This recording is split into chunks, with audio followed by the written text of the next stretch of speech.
Happy game day, everyone, and welcome in to the Texas Sports Unfiltered Longhorn Football pregame show, broadcasting live from the legendary Scholz Garten, just a stone's throw away from DKR-Texas Memorial Stadium, the site of today's matchup between your Texas Longhorns and the UTEP Miners. Alongside Rodney Rodriguez, I am BK Brad Kellner.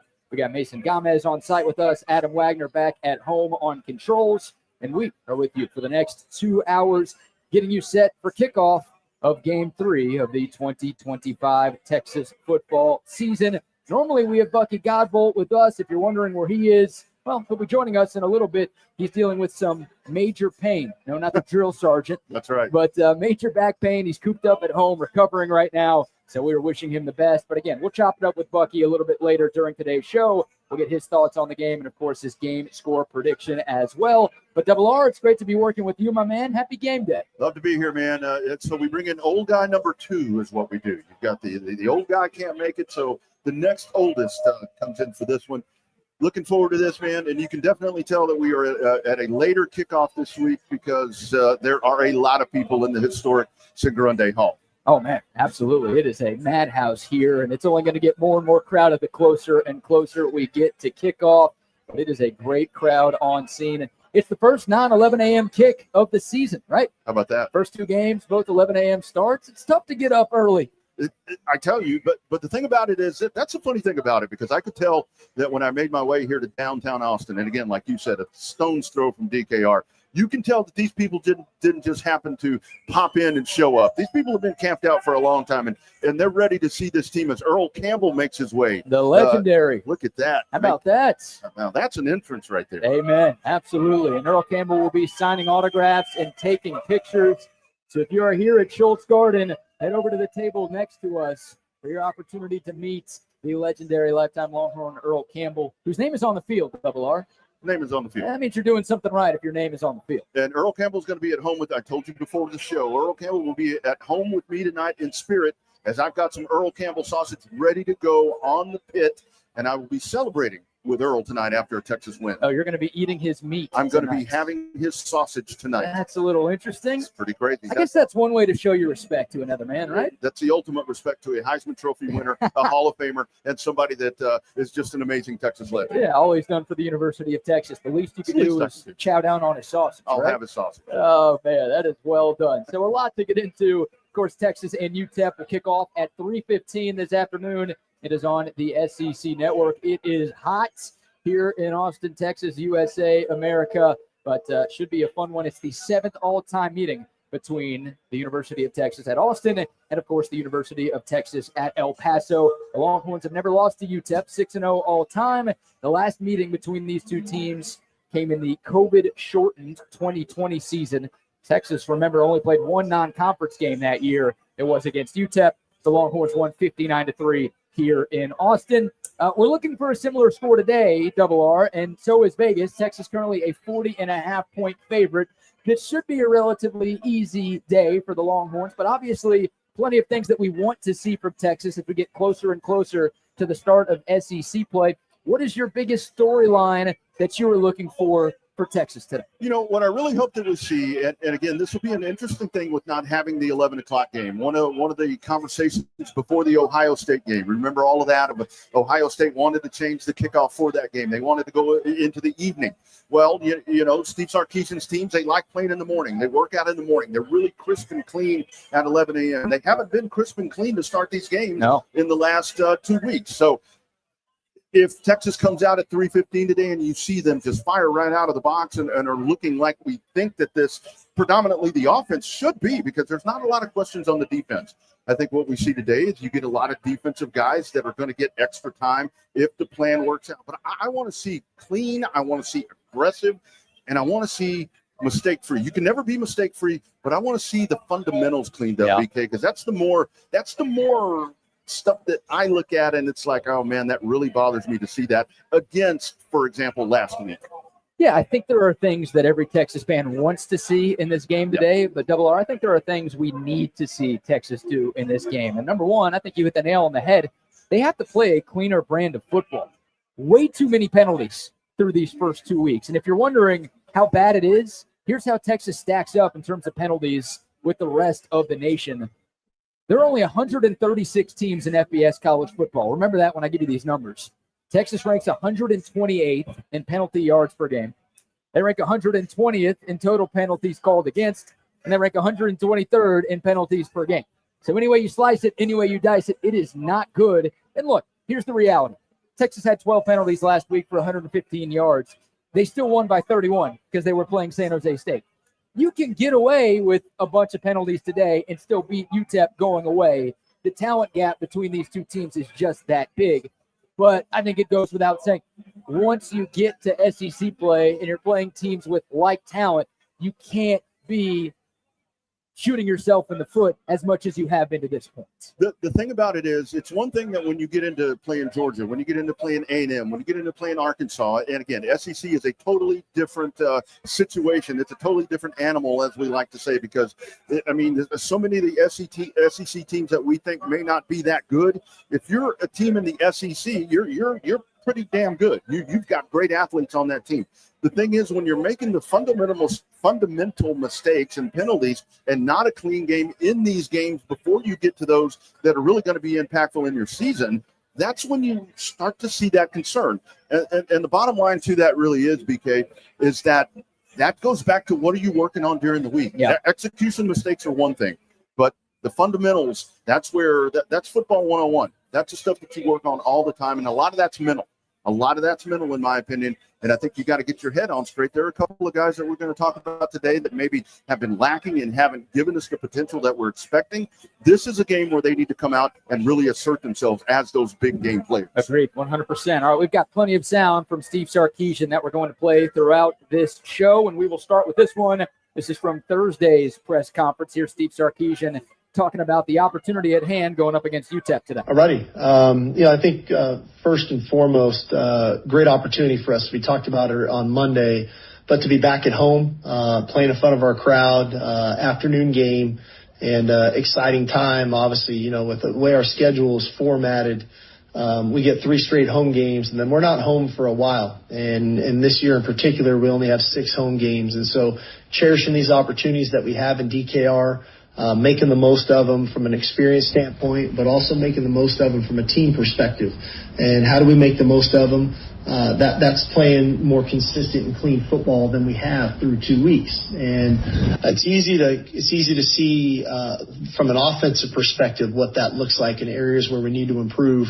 But I think that's collectively. I think our penalties need to come down. We need to play a cleaner brand of football. With that, I don't want to lose our edge. I don't want to lose our aggressive, our speed, our physicality, because I think that is something that we take a lot of pride in. But we got to play smarter football, and that is something that we're striving for. So should be a great day at DKR. Looking forward to a lot of guys hopefully getting an opportunity to play. We've been pushing more young guys to play. They're getting more reps in practice, and hopefully we can get them in earlier in the ball game this week. So there's Sark talking about cleanliness and consistency, Double R. I think those are 2 things that we need to see a lot more of. But, yeah, the penalties are a problem. And you commit 12 against San Jose State with the lack of talent that they have. It makes you wonder what you're going to do against some good teams. And we already saw, in the Ohio State game, Texas lost the penalty battle, right? They had 3 times as many penalties as Ohio State did. And you look at the timing of some of those penalties, right? Colin Simmons with that 15-yard hands to the face on a 3rd down that kept Ohio State's first touchdown drive alive. You had another defensive holding penalty called on that drive. Anytime your offense started to get into a little bit of a rhythm in the first half, felt like you had a penalty, call it back. So we've already seen once this year, if you aren't clean, if you aren't disciplined, you're going to lose. I know you're playing UTEP today. I know you're playing Sam Houston next week. Again, it shouldn't matter against those teams, but we'd really like to see a lot cleaner football so we feel good about what this thing looks like going into October. BK, it's one of those things where every Sunday I go in there and I rewatch the game if I'm able to. And the 3 things that I wrote down after watching the game on Saturday, and I just checked them off as Sark was talking in that soundbite right there: clean, penalties, and faster. Yep. That's what you're looking for right there. And again, with the penalties right there, so much of that was the 12 penalties, but a lot of the questions right now are on the offensive side. Where you go back and you really look at the total number of penalties that you had right there, 8 of those were on the offense and the timeliness of them. And when Brad's talking about when you have the penalties against Ohio State with the timeliness of it, that's what you don't want to see today. And that's where I think where you come into this ball game, you have to come in and you have to have that cleaned up and refined. And where he's talking about, you have dropped the stat so many different times. And it's a stat that I seem to only hear you talking about. I don't know how people don't gauge in on this, where you talk about that first drive. What is it, like 9 of 32 since 2022? I want to see this team come out. I want to see them go down the field. Yeah. I hate to compare any team I hate to compare anybody to the Dallas Cowboys. I want to see them come out like the Cowboys did against Philadelphia. They had a chip on their shoulder. They were, quite frankly, pissed off, and they asserted themselves. It would be nice to see, and you're right.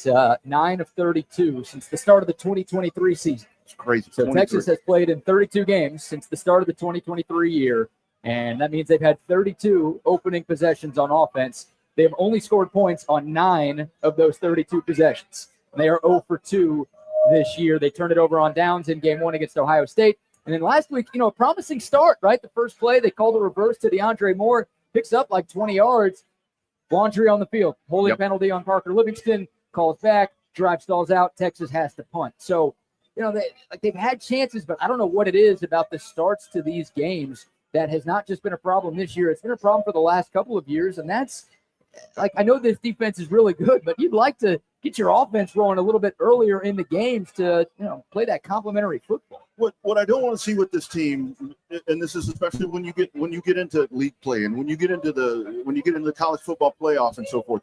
What I don't want it to be, obviously, with this stingy defense that you have, arguably one of the best in the nation. I mean, there are folks that are saying that this can be the best defense in the nation.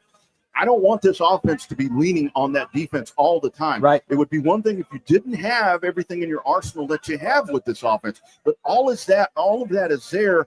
But I think the other thing that we need to go back to, when you really dig into and when you look at the depth chart and you look at the people that are no longer here, that are playing in the NFL, no longer on the Longhorn team, this is a new offense. It is. So we need to be patient. This is a new quarterback. We need to let him find his legs. We gave him his legs before he had them, BK. Maybe we didn't, but a lot of people did. Yeah. This is your opportunity right here to open playing field, get on out there and find that. Yeah, I am incredibly grateful that Texas has this 3-game stretch at home against 3 lesser opponents, right? Plenty of time to figure things out. Obviously, you had that game 1 test on the road against the defending champs. Didn't go the way that you wanted, but you knew coming out of that game that you had a lot to clean up. Okay, now you've got 3 home games, again, against G5 competition. Then you've got a bye week after that before you start SEC play. So a lot of time to clean some things up, fix some issues, learn a little bit about yourself. And I think Steve Sarkisian and Texas learned some things about themselves last week. I think they're going to learn more about themselves today.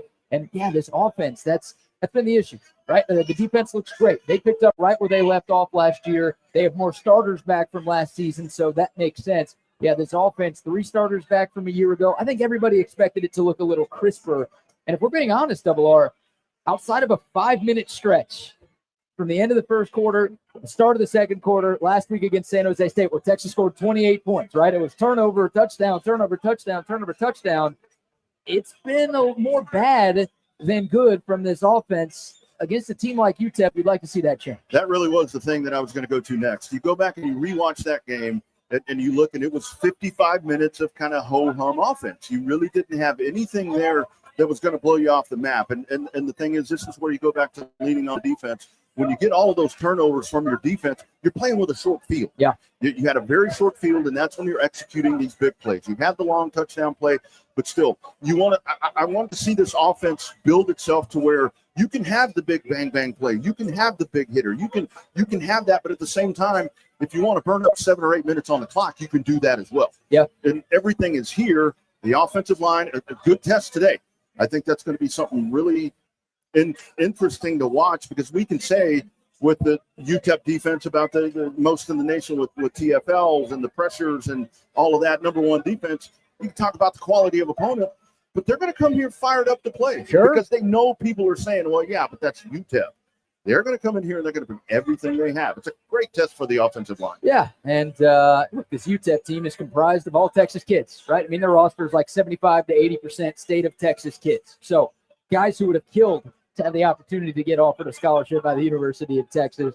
They love this opportunity for them, but they dreamed of playing at this stadium growing up. Now they get a chance to maybe prove Texas wrong. Yeah. You guys made a mistake not offering us. There's only one player on UTEP's roster that Texas offered a scholarship to, that's their quarterback, Malachi Nelson. We'll talk about him a lot because it's hard to find a whole lot of storylines when one team is a 40.5-point favorite against the other team. But this quarterback matchup has a lot of intrigue for a lot of different reasons. So we'll definitely get into that. But, yeah, back to the conversation about the Longhorn offense and to your point about them struggling to put long drives together consistently. They had 11 possessions last week that started at either midfield or on Texas's side of the 50. They only scored points on 3 of them. Like, they are really struggling getting things going. And, look, the explosive plays are nice. If Arch Manning finds Parker Livingston for an 83-yard touchdown pass again, none of us are going to be complaining. But actually seeing this team being able to move the ball down the field more regularly instead of like every third or fourth drive, that is something. Again, it's UTEP, so maybe a lot of folks around the country aren't going to care. But I think us Texas fans are going to care because, again, we haven't really seen that yet in 2025. And I think a lot of what you see with the offense, if you really dig into it, just with everything that you have there, it seems very strategic, but at the same time, BK, it seems very robotic. Just the entire progression. I mean, even with Arch a lot, and look, Arch is a great quarterback. Like we said, it's going to take a little bit of time for him to grow into that role. But you don't see him moving around. You don't see – he's very pocket-oriented, it seems like, right now, to where you don't see him trying to move outside the tackle boxes a little bit. And I think that's where he can really start to establish that. Quite frankly, I think that's where Ryan Wingo gets more involved. When you're able to get Arch moving around a little bit, you're going to have defenders, linebackers, secondary that are going to push up. That's going to allow Wingo to kind of wiggle himself out and maybe give him more opportunities. But it is robotic to me. I think that's the best way that I can term it. The more that I go back and watch it, I want it to loosen up, just loosen up a little bit and kind of let it be a little more. They need to start freestyling a little bit. Yeah. You know what I mean? Let it rip. Let it rip. They look tight. They look like they're pressing. That's a word Coach Sark used a couple of different times, talking about a few of his star players. And I think Arch Manning's been pressing a little bit. Now, week 2 was a lot better than week 1. That was a good sign. I thought it didn't get a lot of help from his receivers for some of those drops. Texas didn't run the ball consistently against San Jose State. I thought the offensive line had a less than stellar day. But still, for Arch, it's not quite as clean as what we're looking for. Still some mechanical inconsistencies. Still a couple of errant throws, a couple of missed reads. You hope with more reps, more time out there, again, with this new look offense and all of those new faces that are on the field, things are able to progress. Here's another one from Steve Sarkisian. He was asked about that. How does this offense progress? Where do you want to see this group get better, and where do they need to get better? I think offensively, we all can feel and see potential. And now it's our job as coaches to continue to push them and try to propel them so that we can drop the word potential and we can say this is who we are. And we see glimpses of it, and we're seeing things that definitely excite us, but we're seeing things that can be frustrating too as coaches. And that's our job as coaches, is to find this level of consistency on the offensive side of the ball. And I think on special teams right now, I'm seeing a lot of what ifs. We had 2 opportunities to block punts that we just missed in each game. We had a couple kickoff returns that we felt like could have been big returns, and it was one block that just didn't happen, that we don't get the big return. And so for us in that aspect, it's like we got to get over the what ifs on special teams and start becoming. And again, this early in the season, as I said earlier in the week, I don't know if week 3, I don't know if anybody wants to be a finished product in week 3. It's a long way to go.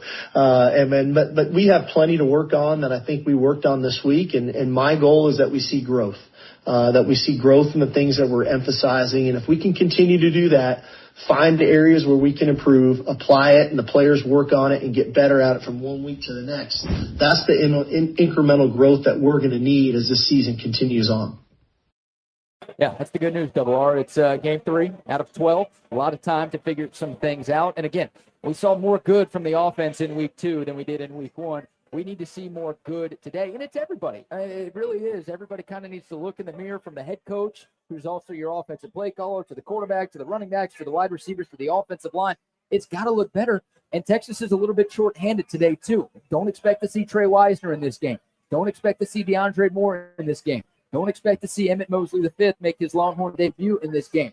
Jack Injuries, the transfer tight end, dealing with a little bit of an ankle. I think he's going to try to give it a go, but you would assume he's a little bit limited. So it makes it a little more difficult when you don't have 4 potential starters out there today. but you're still trying to see those steps get taken. Where Sark talks about potential and what if, I think that's where we, as folks that cover this team every day, that cover this team every week, and break these game films down and break this team down, we sit there and we think that these folks that are here, that are ready to go to the game tonight or this afternoon, are going to be fired. That they're waiting for that as well. Yeah. Same thing around the country. It kind of seems like maybe some of that narrative is going back the other direction again, kind of with the same technique, not to the extent that it's been in the past, to where it's like there is that potential, there is that what if, but maybe I think that that's not going to happen. That's kind of what I think some people may be thinking at this point. And there's got to be something that for one thing, like we talked about with the limited amount of home games, you need to come out today. You've got a Saturday night game next week. You need to come out. You need to get these folks fired up. These next two games need to get these folks fired up that way when that SEC – look, these folks that are watching the game, they're not going to win the game for you. But their energy, their enthusiasm, all of that helps the team. It's like it's all there. You're just waiting for the next shoe to drop, ball to drop, whatever you want to call it, to see when that's going to come full package, and it just hasn't happened yet. There's too much talent on this offense to be struggling in some areas the way that it is. And again, we get it, 8 new starters. It's a pretty inexperienced group. Texas is getting a ton of production from underclassmen right now. So you understand that there's a little bit of a learning curve involved. But, you want it to look more like preseason number 1 team in America offense. Exactly. Because the defense looks like preseason number 1 team in America right now. The offense hasn't quite carried its weight just yet. Another thing that I want to see, obviously this is a part of the offense, explosive runs, Double R. I'm talking like you're going to Taco Bell right after this. Boom. And then an hour after you're finished eating. That's the level of explosive runs I'm looking for from this Texas team today. And again, it sounds like Trey Wisner is not going to play. So it doesn't help when you're without your number 1 running back. But you're talking about a young quarterback, inexperienced, trying to figure things out.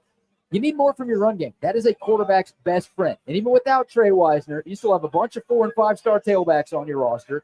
Even without 4 offensive linemen from last year, you still have a bunch of 4- and 5-stars up front. Like, to this point in the year, Double R, Texas doesn't have a rushing touchdown from a running back. They played 2 games. They don't have a rushing touchdown from a running back. And the longest run of the season was Arch Manning's 20-yard touchdown scamper in the 3rd quarter last week. Like, that has to get better. There's too much talent there. That is too important to the Steve Sarkisian offense for the run game, which looked pretty good against Ohio State. They did not have an inspiring performance against San Jose. That's the thing about it today. We're in a perfect world. If this game works out the way that you really hope it does and the way that it should work out, with a fast start, with a clean start, to where you get to see Christian Clark, you get to see James Simon, see these guys that are going to make an impact. And one of those guys kind of asserts themselves as the next guy behind Wisner and the next guy behind Baxter, to where you have that loaded running back room. I mean, I got to tell you, my heart seriously broke last week for Gibson, because it's like when that dude lays that on the carpet in an opportunity where Texas was going in to score. Yeah. They weren't sitting there in garbage time, but I mean, this dude has touched it 87 times in his career here and fumbled 4 times.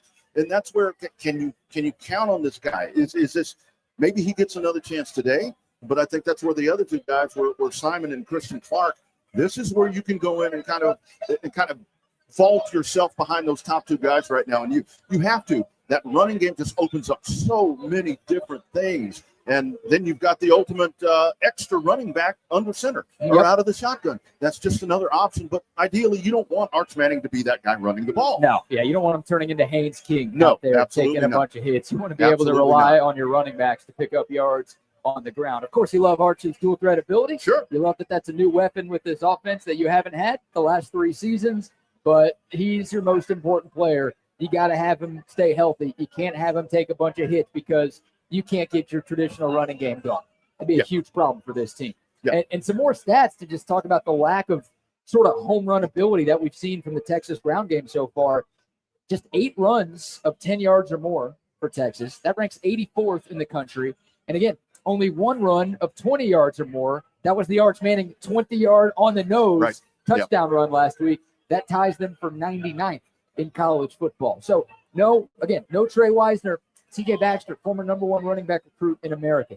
Christian Clark, former number 3 running back recruit in America. Jarrett Gibson was a high 4-star out of high school. You talked about James Simon a little bit. Steve Sarkisian told us a couple of days ago that we might see the true freshman make his debut. Uh-oh. Look at that. What is that? UTEP fans. That's the wrong orange, guys. Look at that. 4 of them. What is that? That is great. Oh, Little minor ball coming to town today. Yeah. Look at that. I love it, man. What do y'all say? UTEP There it is right there. Miners. There Isn't it that the is. chant over there? Miners.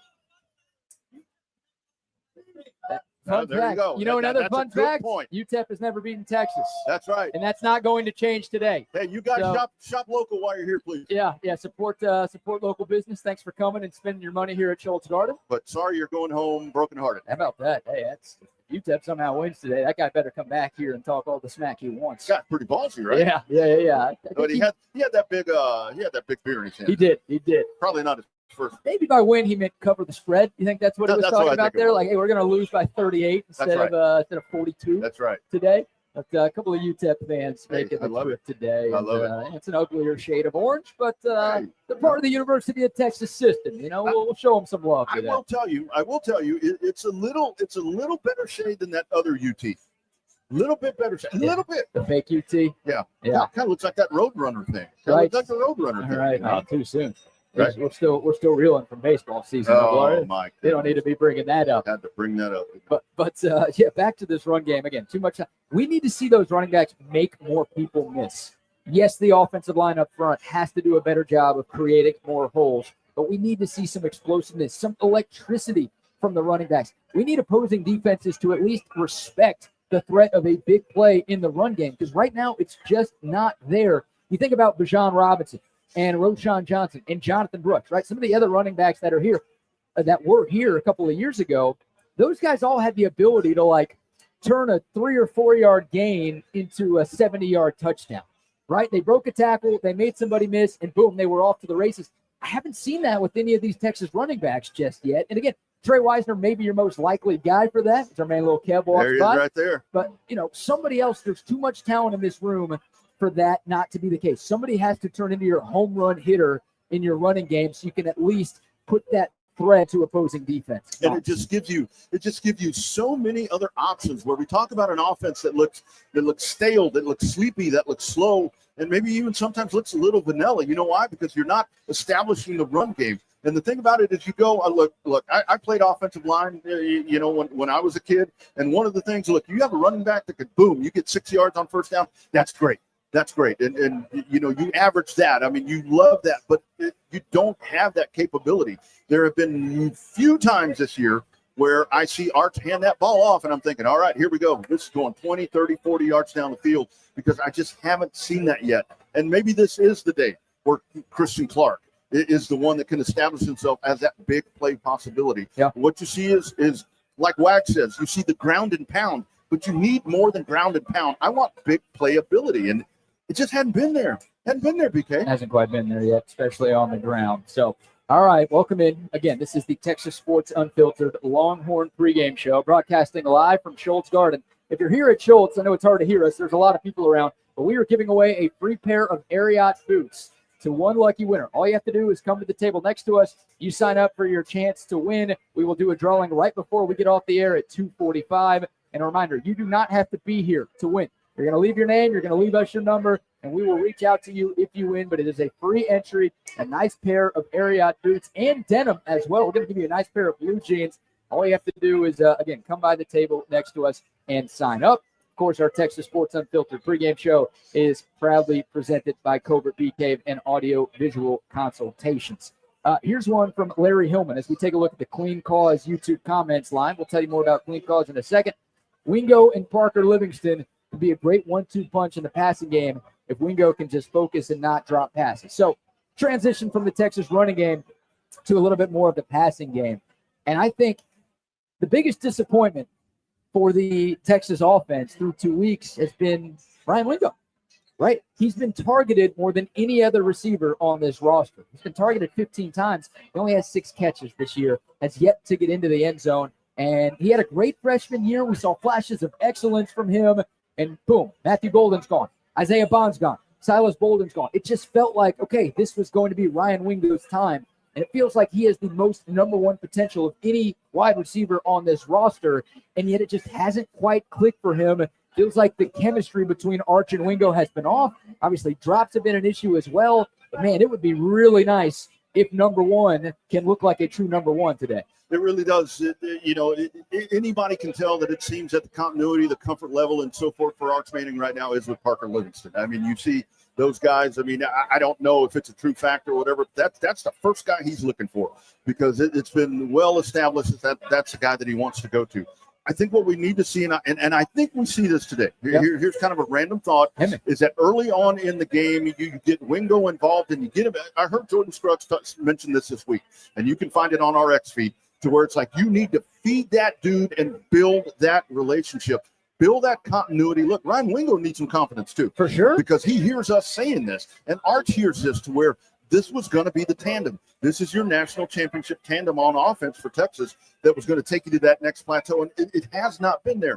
The passes are behind him. They're just not on the same level. How do you establish that? You get them low, you start fast, but you do the short stuff, and then you pop it long, and you get him involved. And I think that's really what you do today. You're going to have a hell of a pass rush coming at you today. Sure. So it's an even more perfect time to try to establish that in that first script of plays. And what does that do at the same time, BK? It gets you that fast start that we're looking for from the offense. Yeah, for this offense to reach its full potential, not just today, but for the entire season, they have to get Ryan Wingo going a little bit. And I like that thought, right? I know a lot of Longhorn fans have UTSD from the Greg Davis days with all the tunnel screens. Most Texas fans just can't stand that play. But I'm okay with starting the game off with a tunnel screen to Ryan Wingo. Just give him the ball. Training wheels. An easy throw that he can catch. Let him get the ball in space. Let him cut upfield, because that's what I think is going to make Ryan Wingo a special player. I don't think he's the best route runner in the country. I don't think he's the biggest receiver in the country. I don't think he's the strongest receiver in the country. But after catch, that guy is special. He's a freak athlete. He's incredibly fast. I think he has some of that home run ability that we're not seeing in the run game right now. I think he and Parker Livingston might be your two most explosive playmakers. Ryan Wingo has to look like it. You have to find a way to just get his confidence up, like you said. And even if it is with the training wheels, just do something to get him rolling a little. And I think that this today, again, you want injuries in this game. You want injuries in every game, because we've already established that guy's going to be a really good guy to come in there to replace Gunnar Helm. But the fact that you don't have Jake Injuries in there, because I've said before the season that's going to be the underneath guy, that's going to be the safety blanket. That guy's not there today. Yeah. So you incorporate a guy with speed that maybe can run a little wheel route, maybe a little guy that can run a curl route, throw it to him 7, 8, 10 yards down the field, and then let him go. Yep. There's your explosive play right there. And he's going to have an opportunity today, because, again, DeAndre Moore in concussion protocol, not expected to play today. Emmett Mosley, the fifth, still not expected to play. So you're down a couple of your top receivers. Yep. That means the load for Ryan Wingo and Parker Livingston is going to be increased today. Obviously, that means a couple of other younger guys will get their opportunities, and we could talk about them. But like Ryan Wingo, again, you're 40 to 41-point favorites. You don't need a huge day from Ryan Wingo, but he should be getting his opportunities today. And that's another thing I think Texas fans would really like to see today. Wingo can go for like $120 and 2 touchdowns. I know who the opponent is, but that is going to calm a lot of nerves about him and the connection between Arch and Ryan Wingo that just hasn't quite been there yet. I want to see Ryan Wingo put up those numbers that you're talking about, and I want to see him do it in about 2 to 2.5 quarters at the most. And to me, that's that productive thing. That's a time where I really don't want – I know in the game last week it was talked about a lot, to where you had starters playing in the fourth quarter, and a lot of that was, well, you need the offense to gel. You need these guys. The game was out of control. Texas was going to win the game. I don't want the starters in there in the fourth quarter. I want this game to be at a point to where those guys can go off. You're going to need them down the road, and they're going to have some time next week. They're going to have some time to get Sam Houston where they can get out there and gel and continue to build that continuity. Get those guys off the field, get them productive, let them have their day, let them eat, as we say, get them off the field. That's a good segue to this next cut here, because this is kind of in relation to last week's game. Steve Sarkisian was asked about, how he made the decision to pull Arch Manning when he did. And Arch played into the fourth quarter last week. And here's Steve Sarkisian kind of talking about, why he left the first team offense on the field for so long. Yeah, I mean, it's just you just make the call. You're having some discussions as you're going through it. You're kind of looking at the clock. Like I just got done telling the guys today, I know we have a lot of guys on our team that wish they played more Saturday. Well, and I know their buddies on their team wishes they played more Saturday. We'll play better earlier in the game, and then those guys can get in the game sooner. Okay, so everybody's got to do their part. Okay, if If we want guys to get more opportunities to play, well, the guys maybe in front of them need to play a little better earlier, and then that serves and gives opportunities for the other guys to get into the game, to have more opportunities to grow and get better. So we all got to help each other out. So there you go. Steve Sarkisian basically saying, I left Arch Manning in because the offense wasn't looking good enough. And, yeah, some of those younger guys wanted to play more. They probably thought they were going to play more, but the starters didn't look good enough to where I felt comfortable taking them out. You do not want to see Arch Manning playing in the fourth quarter today. I'm not going to sit here and try to argue that San Jose State's a very good football team, but I do know Phil Steele had them finishing second in the Mountain West this year. Like, I wouldn't be surprised if San Jose State is playing for a conference title this year. UTEP's not as good. So you really, this is the type of game where, you know, I think regardless of how the first half looks, Sark is going to let Arch start quarter number 3, right? Just give them that experience of coming out of the locker room, see if you can get something going early in the third quarter after that long halftime break. But I would hope by, you know, the 8-9 minute mark in quarter number 3, Texas has a big enough lead, most importantly, and they have looked good enough offensively to where we could see some Matthew Caldwell. We could maybe see some Trey Owens today. Maybe we even see some KJ Lacey today. That's what we didn't get last week.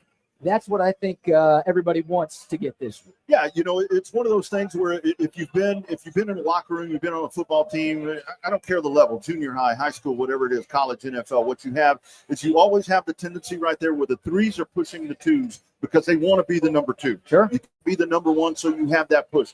And I think that's where in the inner workings of this locker room, we hear what Steve talks about all the time, but that's where these 2s need to be on the 1s and be like, look, I may not take your job, man, but you need to get the job done. Quite frankly, that discussion should have been had a couple of weeks ago where it's like, we got 3 games right here. I want to get in the game. You guys, you need to allow me to get in the game. And they just haven't been afforded the opportunity. Yeah. And it really is very, not concerning, but it's a situation where you do look up in the fourth quarter and Arch Manning's still out there running the offense. But that shouldn't be the case. Look, man, we need to solidify who number 2, who the next quarterback option is going to be, right? That's one of the things that I had circled, you know, in this 3-game span. All right, I want to see Matt Caldwell. Yep. I want to see him get some time, and he got very little time last week. Yeah, it seems like he won the backup quarterback battle over Trey Owens. But, yeah, we didn't really see enough from Matthew Caldwell to kind of know, okay, hey, if we actually need him in a certain spot, is he going to be good enough? 2 of 3 for 22 yards. I'd like to see him throw like 8 or 9 times today, maybe double-digit times today. But again, that only happens if the number 1 offense can look a lot better. Texas scored just 10 points in the second half last week. They obviously did not score in the fourth quarter last week against San Jose State. All right, keep the comments coming in. Again, the Coda text line, 512-222-9328. But the YouTube comments line is brought to you by our great friends at Clean Cause. And our friends at Clean Cause are on a mission to energize lives with purpose. They craft refreshing, better-for-you, sparkling yerba mate beverages that deliver a clean caffeine boost without the crash. Beyond the energy, their brand is built on impact. And about this, 50% of their profits fund addiction recovery housing scholarships, giving every sip a greater purpose. To date, they've donated more than $3.8 million, and they are just getting started. A bunch of new flavors, including strawberry lemonade zero with 0 calories and 0 sugars. Find all of the great Clean Cause drinks at local grocery stores and convenience stores around town or online at cleancause.com. All right. Real quick here, let's get to our first scoreboard update of the day, Double R, and then we will dive back in to kind of nice to have games going on. Yeah, no kidding, right? Yeah, our first 2 pregame shows were like at 8 in the morning. Yeah. Not a lot of college football being played then, but obviously with the later kick this afternoon, we've got some games in progress, some big ones in the 11 o'clock slate. I think the biggest game going on right now, number 12 Clemson in a dogfight in Atlanta taking on Georgia Tech. Now, Clemson has taken a lead in this game. I believe they were down 13-0 at one point. Clemson now on top 14-13. Double R, obviously Clemson, and they lose game 1 to LSU. They don't look very good in game 2 against Troy. It's an important game for them to win.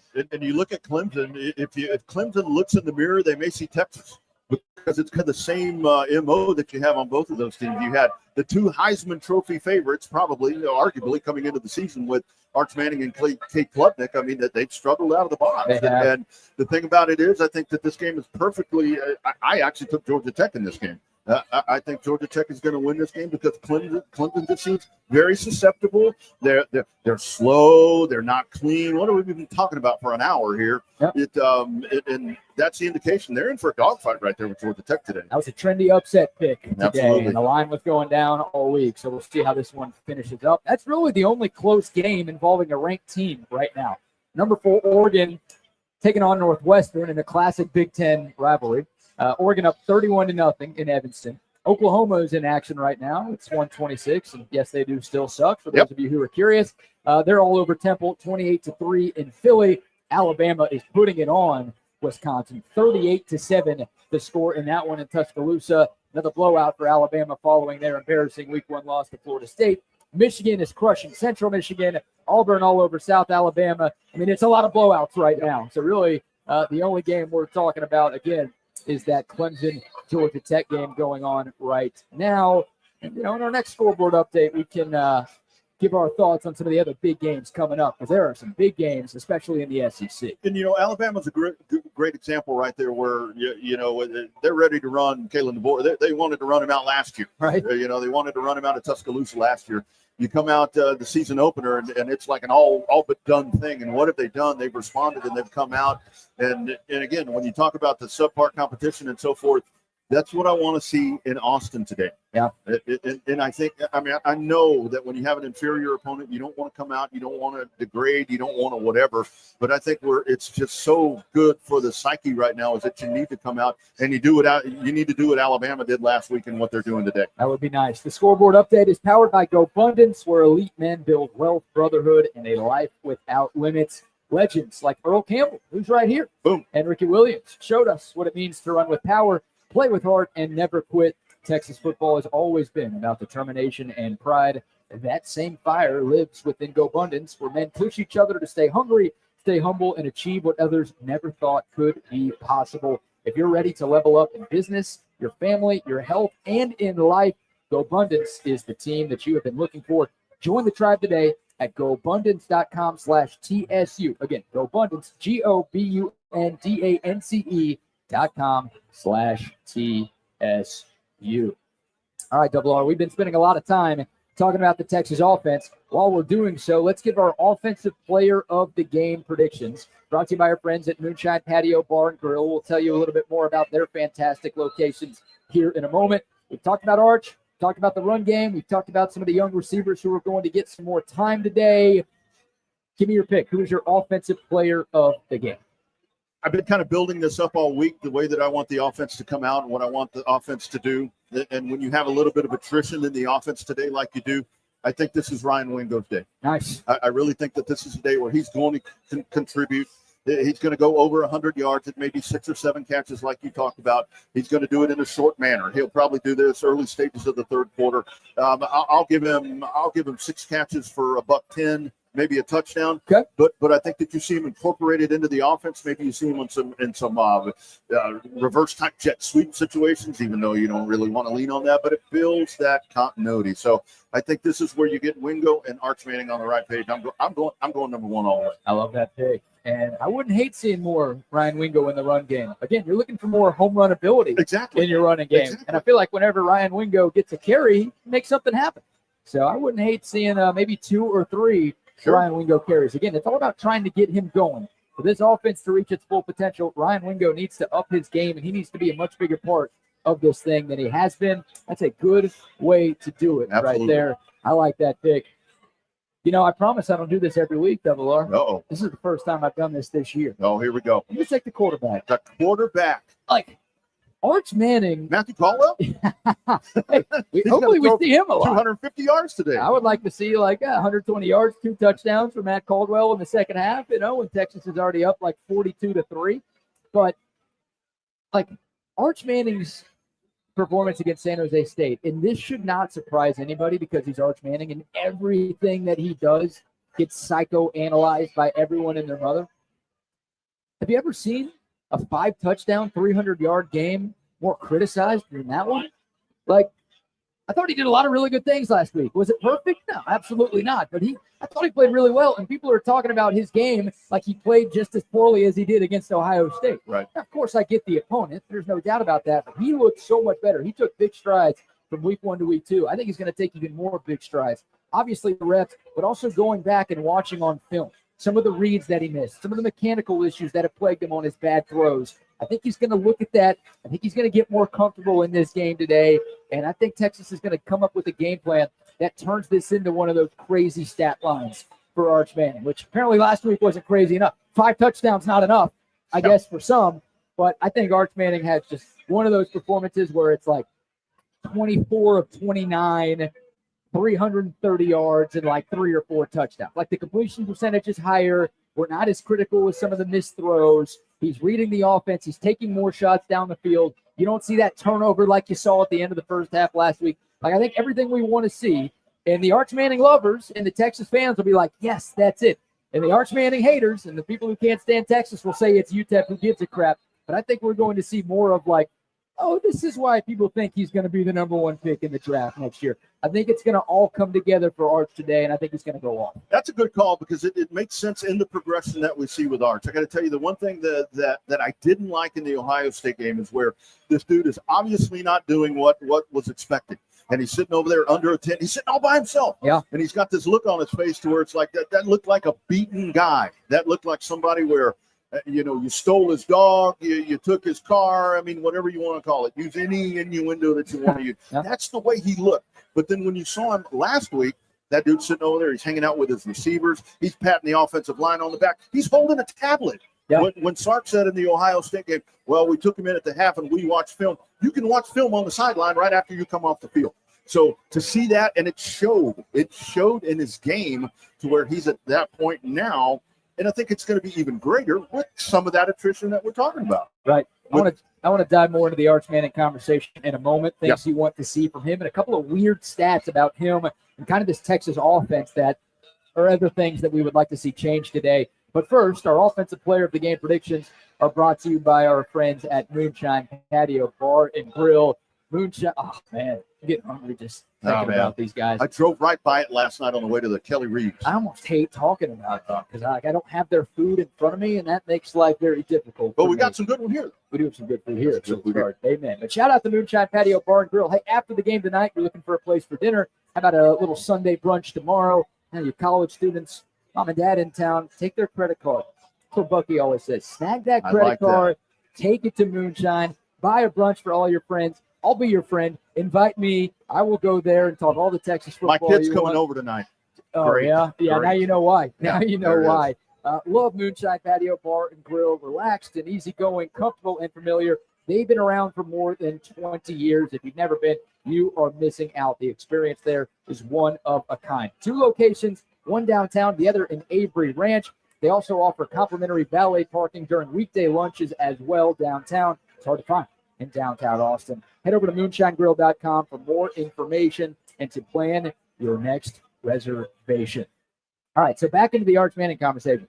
What do you think the TV announcers today are going to be talking about Arch Manning's face at all, Double R? Of course. Steve Sarkisian, of course, went viral on Monday after, I don't know if comparing is the right word. A little wound up, wasn't he? Yeah, for some reason he brought up the faces that members of the media make when they are taking a crap, and he likened that to the face Arch Manning makes when throwing the football. Did you test that theory this week and record yourself while you were? I texted Sark a couple of selfies of me on the pot and did not get a response.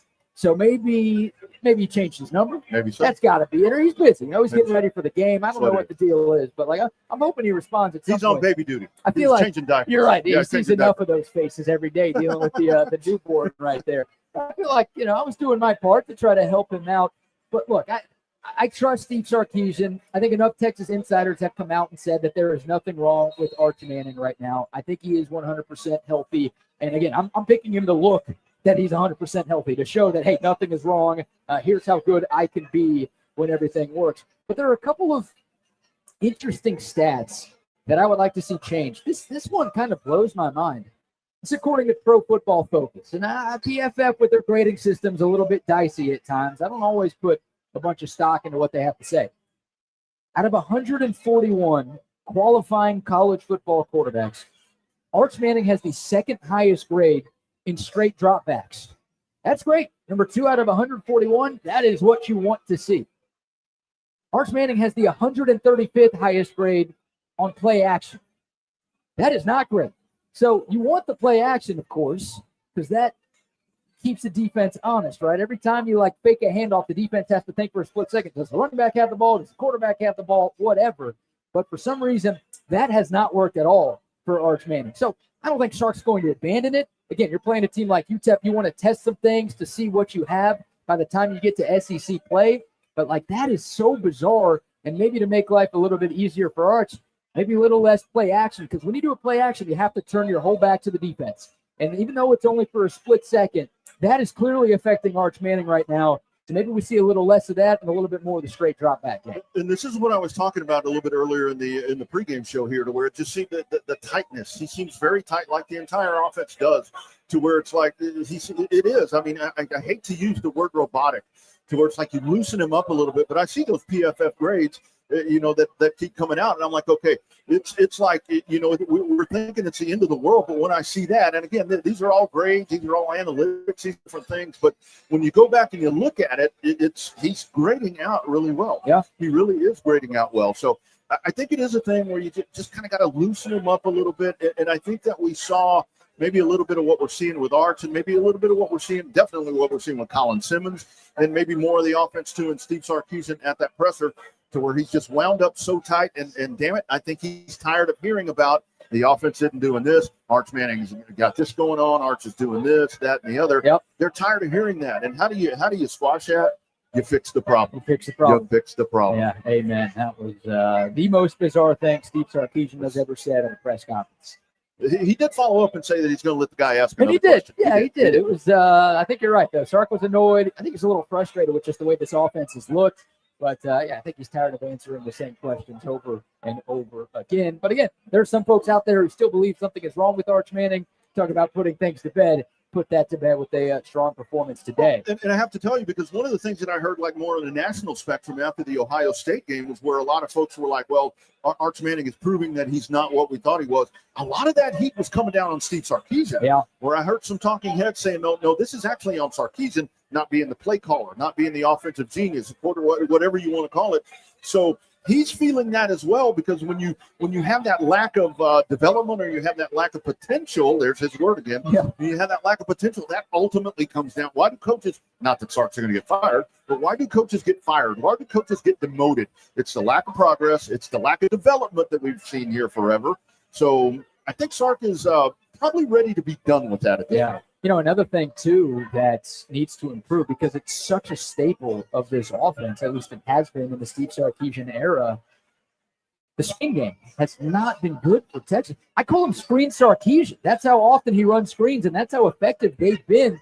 Look, the good news is Arch Manning is 12 for 12 on passing on screenplays. So it's not like he's not hitting those. It's not like he's throwing the ball into the ground. The accuracy on those has been fine. Problem is, Double R, those 12 completions have gone for a total of 42 yards. That's 3.5 yards per attempt. So they're trying running back screens. They're trying wide receiver screens. That's 15 to 20% of the plays that Steve Sarkisian calls, and that's just not good enough right there. So, some of that's on the offensive line, not being able to block in space. Some of the perimeter blocking from the wide receivers hasn't been as good as it needs to be. But if that is going to continue to be such a prominent part of Steve Sarkisian's system, it's got to get better. And that's what's been very odd. I mean, especially in the Ohio State game. With the offense that Steve Sarkisian runs, just everything that he's done, everything that he's always done, to see Arch handing the ball off so much. And again, the running game is so important, and we want that explosive running game. You want both elements of that. You want the hard yards, and then you want the big bang plays. But to see this team run the ball so much is just very weird. And I think that screen game that you're talking about that's lacking right now, again, that's Ryan Wingo. Get that dude into that part of the game, and that's just going to fix so many different things, I think, with the offense. That could work. And I wonder if maybe that's James Simon, too, in the running game, right? Yeah. I think Texas is really missing Jaden Brew right now. Obviously, didn't have a perfect 2024 season, but we all know how big of a threat he was in the passing game. and you just haven't quite had that from your running back so far this year. So, we'd love C.J. Baxter to be that guy. Trey Wisner had 44 catches last year. Maybe he could be that guy. But having, again, not only the home run ability in your run game, but having a running back out of the backfield who can run routes and catch passes and win those favorable matchups against linebackers and safeties in coverage, that could really open things up for everybody else too. And I'd really like to see at some point today, I mean, whether it be, at whatever point the game gets out of hand, I'd like to see a pretty good dose of Day-Day McCutcheon. Yeah, I would too. I think that's a dude that can be pretty impactful in both of those scenarios. So I think that he's kind of sitting there. And again, this is a game of attrition today where you've got pivotal guys missing. I think that's where Day-Day can come in and make some plays. I like that call. And yeah, that's a good segue here because I do want to talk about some of the guys who are going to get more opportunities today because, number one, the opponent is who the opponent is, but number two, because of all of the injuries that Texas is dealing with right now. And Dalen McCutcheon, yeah, he's that guy at wide receiver, more of a slot guy, right? A little bit undersized. DeAndre Moore is this team's number one slot receiver. He is more than likely not going to be playing today. So getting Dalen McCutcheon some extra runs. There were only 4 freshmen who played against Ohio State. Dalen McCutcheon was one of them. So clearly he has earned the coaching staff's trust, right? To get reps in that game, in that place, in your first ever collegiate game, clearly a big deal. Last week against San Jose State, it was 16 snaps for Dalen McCutcheon. I think now, again, with the injuries and with the opponent, McCutcheon's going to be out there more. I'm excited to see what this kid does. This is a complex offense. It is. It is hard. That's why you don't see young wide receivers play that much here because it is tough to pick up all of the intricacies that go in this thing. Dalen McCutcheon picked it up incredibly quickly. I think he's earned the coaching staff's trust. I hope we see a big game from him today. Dude caught a pass in the Ohio State He did. game. And that tells you the trust that this offense and this system have in him, and that Arch Manning, quite frankly, has in him to be able to go that direction and have the confidence he's going to catch that ball. Look, I'd like to see Ryan Niblett get more involved today. The dude don't want to catch punts, but let's see if he can catch. Let's see if he can catch passes. Let's see if he can be a part of the screen game. Hell, use him out of the backfield. I think that those are the two guys that I've really kind of honed in on. That I want to see good doses of McCutcheon and Niblett today because that's really where I think we need to see that. And today affords the perfect opportunity in the fact that you don't have some key guys in. Right, and I'll throw Khalid Lockett's name in there as well. He's a little bit bigger of the target, but think about all of the hype surrounding Ryan Wingo last year as a true freshman. Khalid Lockett was a higher rated recruit coming out of high school.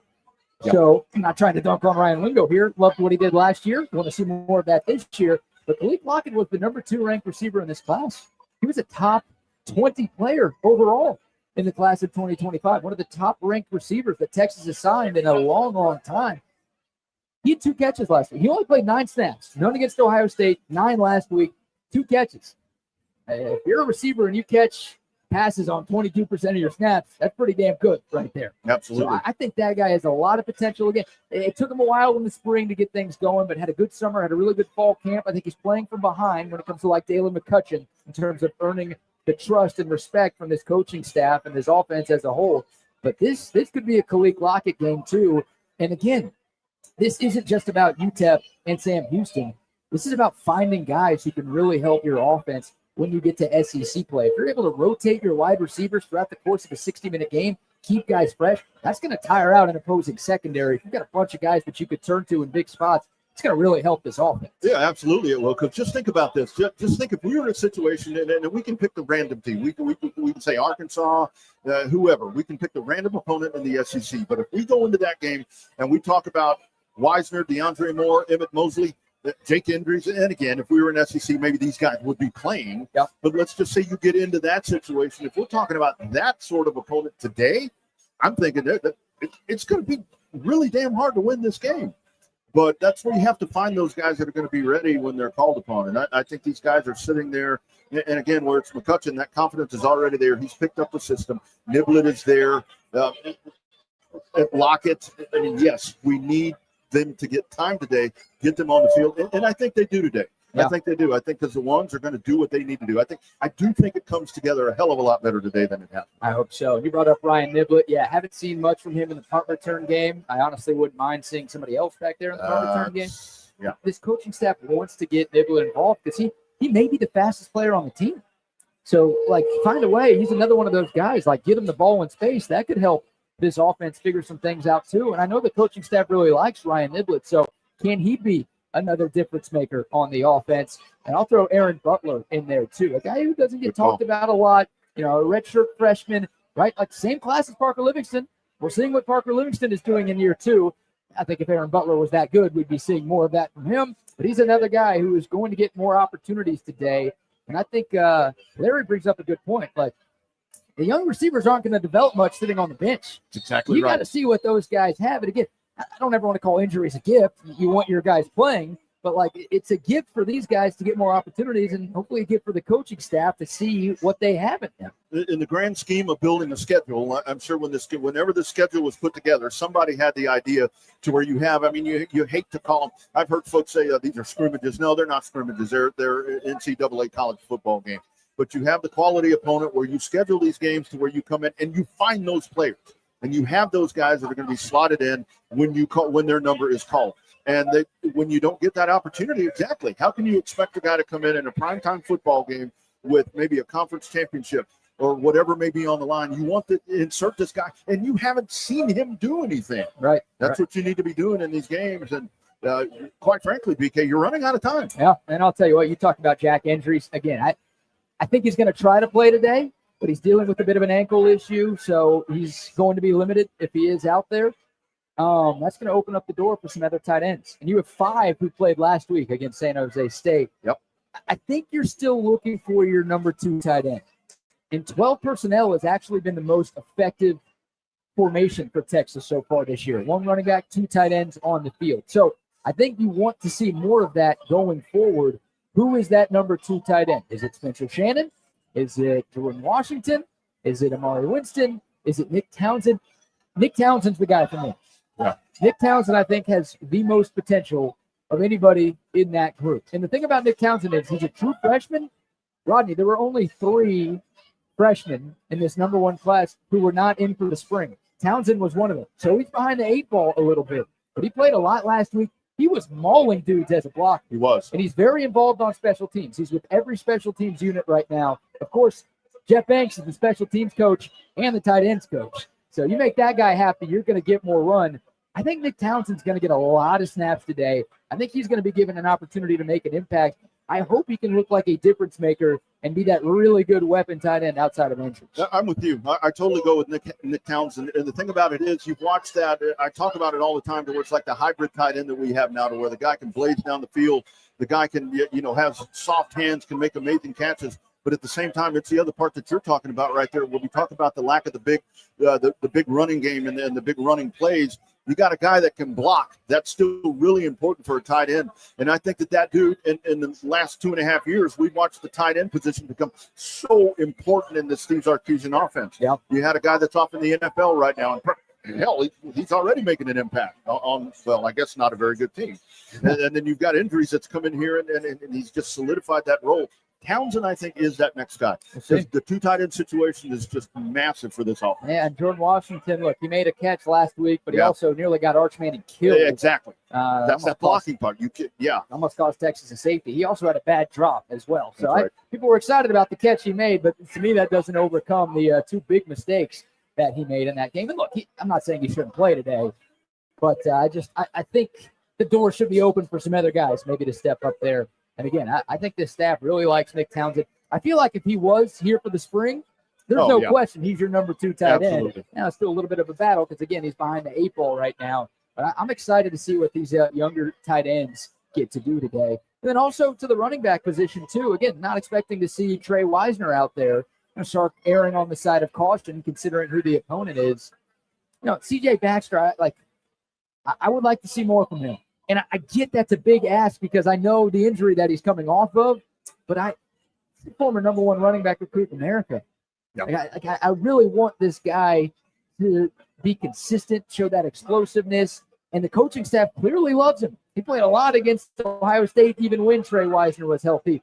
I want to see CJ Baxter have a big day today. We could talk about the other running backs in a moment, but seeing more from that guy from C4 to be that explosive player, yes, pun intended, wouldn't hate it. What I really hope that was going to happen when we realized that Wisner wasn't going to be playing is I was hoping that CJ Baxter would come out and really make this a running back competition. I mean, we talk about twos pushing ones, and maybe this is 1A and 1B. I don't know what the situation is right here, but this really is his chance, and that injury is just so massive. The fact that he played against Ohio State. When I saw him rolling out against Ohio State, I'm thinking, man, I don't know if I want that guy on the field right now with what he's coming off of. It's one of those things, though, like if you're on the field, like you absolutely big things are expected of you. Right. So, like, if C.J. Baxter wasn't playing, it was clearly, like, not good enough to be out there, then all right, I think you lower your expectations. But the fact that he was out there, he only had 2 fewer touches than Trey Wiseman did against Ohio State. Yeah. So, clearly, training staff says he's good. Coaches say he's good.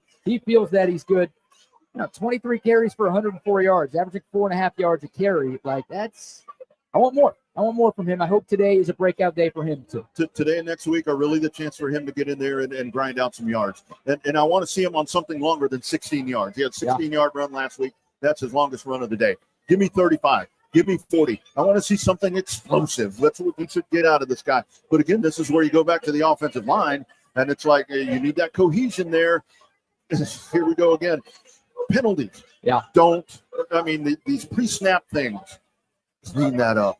Yeah, I'll go ahead and throw in another thing that we need to see today. We're kind of bouncing back and forth between what we want to see and what we need to see today. And this has to do with the penalties, which, of course, was our first thing we need to see, fewer penalties. Texas needs more success on third down.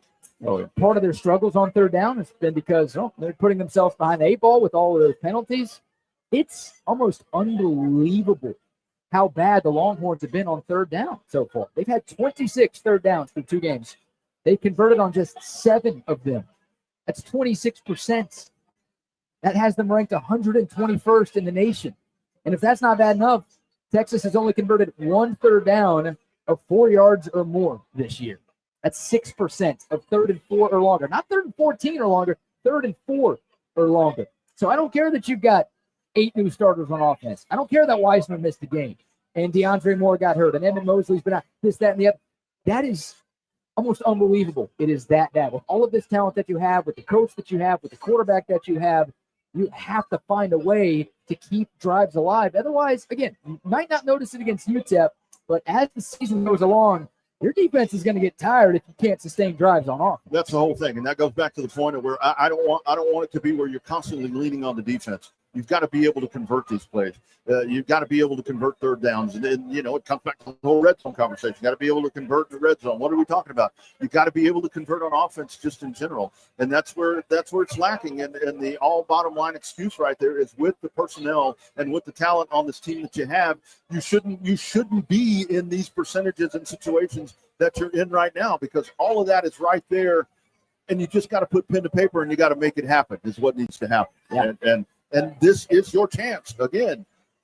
Absolutely. My folks are walking by, right, sort of smiling and waving. Don't they know I'm working here? So good. What do we do? You're on the clock, man. On the clock here, yeah. This is work, huh? That's right. I get paid for this? Yeah, it's pretty cool. Look at this place. That's awesome. Earl Campbell over here to the left. Signing autographs, taking pictures. This place is a madhouse right now. Of course, if you're making your way to DKR, stop by Scholz Garten, get you a couple of cold ones, get you some food. We're inside. We got HD rocking right now. Great in here, man. And they've got the Clemson Georgia Tech game on right now. Of course, they've got the giant outdoor space here as well. Come see us. And if you're looking for a place to watch the game, come here. We're going to have the game on. Yeah, the sound's going to be on. Cold beer, plenty of food. This place is going to clear out, so you'll be able to get a seat. Yeah. This is the place to be. Scholz Garten, of course, just a stone's throw away from DKR. We would love to see y'all here. Yeah, back to the third downs. Now, Texas was 2 of 12 against San Jose State last week, and the average distance on those third downs was 9.7. So that ties into the penalties, and that also ties into just not being good enough on first and second down. So it's all in unison, right? The third down percentage is as low as it is because your first and second downs aren't good enough. Got to get ahead of the chain. And you've had a lot of third and longs, too. So you haven't been good on third and short and third and medium, which is a problem. But you keep setting yourself up with third and distance. That is going to be a struggle. I don't care who you're playing. 3rd and 10, 3rd and 11, 3rd and 12. That's going to be very tough to convert consistent. And that's why I say today, you have the test right there. You're probably eventually going to wear down this UTEP defense. But this defense comes in with some pretty hefty stats. And again, what do? We sit here and we analyze stats. I mean, tackle for losses, everything that we've already mentioned about UTEP. They're going to present probably in the first half. They're going to present you some really good opportunities there to fix some of that third and short, 3rd and 6, 3rd and 5. Hell, I don't care if it's 3rd and 2. Just convert it because it's been such an Achilles heel. But this defense is not going to lay over for you. No, and I think you brought up a good point earlier talking about UTEP's defensive front, right? Like this Texas offensive line, I think one of my most positive takeaways from the Ohio State game was how good the offensive line looked, right? 4 new faces there. You're going up against an elite defense on the road. I was pretty impressed by the push that they got up front. And I'm thinking, all right, well, you're playing San Jose State. You're going to run all over these fools. We're going to get no pressure on your quarterback. It's going to be easy money for the offensive line. And it wasn't. Like, they ran for fewer yards against San Jose State than they did against Ohio State. I thought Arch Manning was pressured way too many times. There was a lot of twists and a lot of stunts, and just the undersized speed, I guess, of San Jose State was enough to make life pretty miserable at times for the Texas offensive line. UTEP's got a similar in stature defensive front than San Jose State does, but you said it earlier. This group leads the country in TFLs through 2 weeks. They're tied for the national lead in sacks through 2 weeks. And they have 9 different guys who have recorded a sack so far. By the way, UTEP has 23 TFLs. Texas has 6 through 2 games. UTEP has 10 sacks. Texas has 2. Now, UTEP hasn't played in Ohio State. I get that. But that's just a reference point for you right there to show how disruptive their defensive front has been. You know, in a game against Texas, when they're 40-point dogs, they're going to pull out all the stops to try to get something going up front. This Texas O-line has to be a lot better than they were 7 days ago. They really do, and that was the thing where you looked at the 2 games between games 1 and 2. You saw the regression of the offensive line, it seemed like, because when they popped that stat up on the broadcast where it's like the way Texas outweighed those guys, it's like, are you kidding me? Right. And Texas is getting pushed around, and then you saw an addition of penalties than what you saw with Ohio State. It's like, wait a minute, this doesn't add up here. Right? You're going in the totally wrong direction. But yeah, that offensive line, this is another make good game for them, and they're going to outweigh these dudes. But this is a pretty stingy defense that's coming in here, man. That's a big surprise, too. Bucky and I talked to Adrian Broadus from ESPN El Paso earlier this week, and UTEP lost their top 2 sack guys from last year.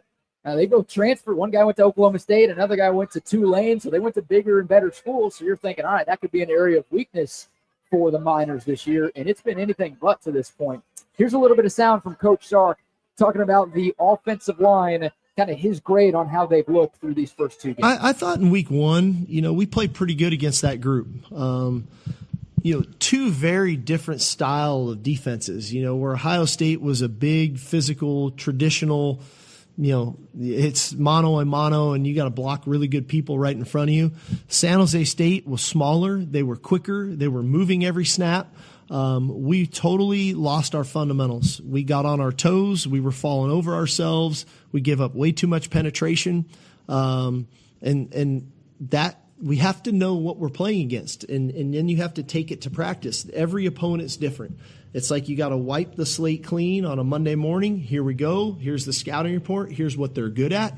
Here's maybe what they're not so good at. Here's how we're going to try to exploit them. Here's the guy that I'm lining up across the majority of the game. Here's his strengths. Here's his weaknesses. How am I going to play him? I didn't think we carried enough information into the game and applied it up front. And so to me, I think that showed a little bit of our immaturity up front Saturday, that it wasn't the same game. It was a different game. You can't play it the same. And so, that's something where I think we need to grow this week and learn and understand of who's my opponent, what are they trying to do to me, how are they trying to beat me, and then how am I going to combat that within the ball game.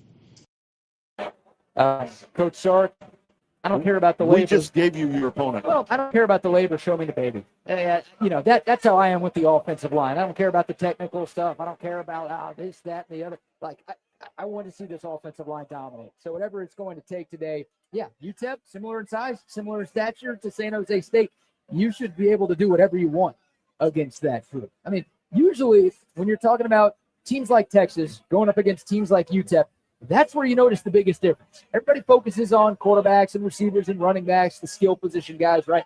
you usually notice the biggest difference in the trenches. You didn't notice that last week. Yeah. I would like to notice that today.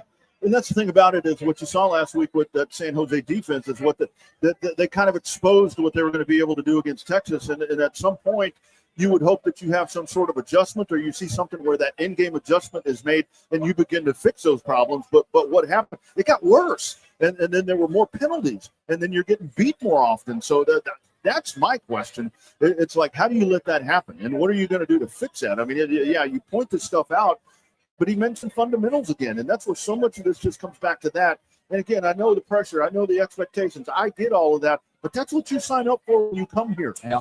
That's what you sign up for when you come here. And when you're on that offensive line, again, there's been attrition there and all of that, but when you come out against Ohio State and you look, like you mentioned, BK, pretty damn good, you've kind of put yourself at a higher plateau than you had going in. Yeah, and I wonder if we see any changes up front, right? Last week, we saw a little bit more Neto Umeozulu at left guard than Connor Stroh. I think Neto's a little bit more physical. I think he gives you a little bit more in the run game. And I think Texas is going to make it a point of emphasis to get the ground attack going a little bit more. So I wouldn't be surprised if you see more Neto. And I wonder, right tackle, man, Brandon Baker has had a rough go of things early on. Former 5-star, first year as starter, but it just hasn't quite clicked for him. He's obviously had 3 penalties so far as well. Just hasn't been the guy that we wanted him to be. I wonder if Texas tries something different. Now, Nick Brooks, the true freshman, is the guy who I think is this team's backup right tackle. Remember, he got arrested back in the spring. Right. He did not play last week, and most people believe it was like, hey, you're still serving your punishment. Like, that's why you didn't get out there. You embarrassed the team. The punishment is you didn't get the play. I have no idea if that punishment is into this week. Maybe it's, hey, you can't play at all in these 3 games, or if it's just a 1-week thing. I don't know. But I really would like to see if Nick Brooks can give you a little bit more than what Brandon Baker is giving you at right tackle. And this is really the whole thing when you go back and you circle this whole conversation that we're having right here. When you start converting on 3rd down, when you're able to run the ball, when you're able to run the ball effectively, and you're able to have, big explosive plays on the ground, when you're able to convert the screen game, when the screen game is working the way that it's doing, how is that all anchored by the offensive line?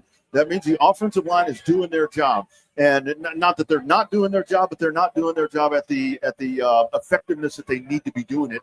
And I think again, this is your opportunity, and with a good defense, this is a good. You will wear them down. Yeah, you will probably eventually wear them down. But they're coming to you. Yeah. They are coming to you. They want to make you look bad in that stadium. I think to this point, Trevor Boosby has been the only Texas offensive lineman who is really consistent. Yeah. Like, he's an all-SEC caliber player. You're seeing why people think he could be a first-round pick in next year's NFL draft. He's done his part, and it's crazy because he's banged up. Yeah, like he was taped up on his hand for that Ohio State game, and yet he was really good there. He was really good last week. The other 4 guys on the Texas offensive line, again, he kind of knew there would be some growing pains there. But you're right. The bar was raised after the way they played against Ohio State. You were just expecting against a worse team at home, you're going to maul those dudes, and it didn't quite happen. So I'm expecting it today. Like against UTEP, I'm expecting. I know their TFL numbers. I know their sack numbers. This Texas offensive line should be able to have its way with UTEP's front. If not, okay, you got Oklahoma in a few weeks. You got Florida. You got Georgia on the slate. Like, you can't push around these defensive lines. What's going to happen in those games? That's the thing about it is I've been watching OU here the last couple of weeks. That's the one thing that gets real concerning for me is, we've got a while before we get there. Yeah. But damn, that defense. Real deal. Looks really good. Everyone's buying into OU. I love it. Yeah. I can't wait for the inevitable Venables collapse. But with San Jose, the thing about it was there were so many times in that game with the Texas offensive line to where even though, you think the defensive front there for San Jose State, they're smaller. Yeah, they're going to be faster. No, they shouldn't be faster. Yeah. And the real concerning part, if you dig into offensive line work and trench warfare, they look stronger. They look stronger. They did. And that's not acceptable. I'm sorry. That's just not acceptable. We can't accept that. Words of Alex Trebek. We can't accept that. Can't accept that. Hey, Bucky Godbolt is going to join us in about 10 minutes from home. He is dealing with some major back pain today. Didn't want to be out amongst the people. He's struggling right now. So he'll be from the comfort of his own home joining us here in about 10 minutes, giving you his 3 keys to victory, also giving his score prediction, a couple of other thoughts on Texas and UTEP as well. We got Rodney Rodriguez here with me, BK, Brad Kellner, live at Scholz Garten. Tells you how good the Texas. We haven't even talked about defense. That's what I was going to say. Like, it tells you how good the Texas defense has played that we have gone, an hour and 20 minutes into the show, and we have not said a word about the Longhorn defense. That's a compliment. They've been really good. 21 points allowed total in these first two games. Obviously coming off that 4 takeaway first half performance last week. You talked about the name, though.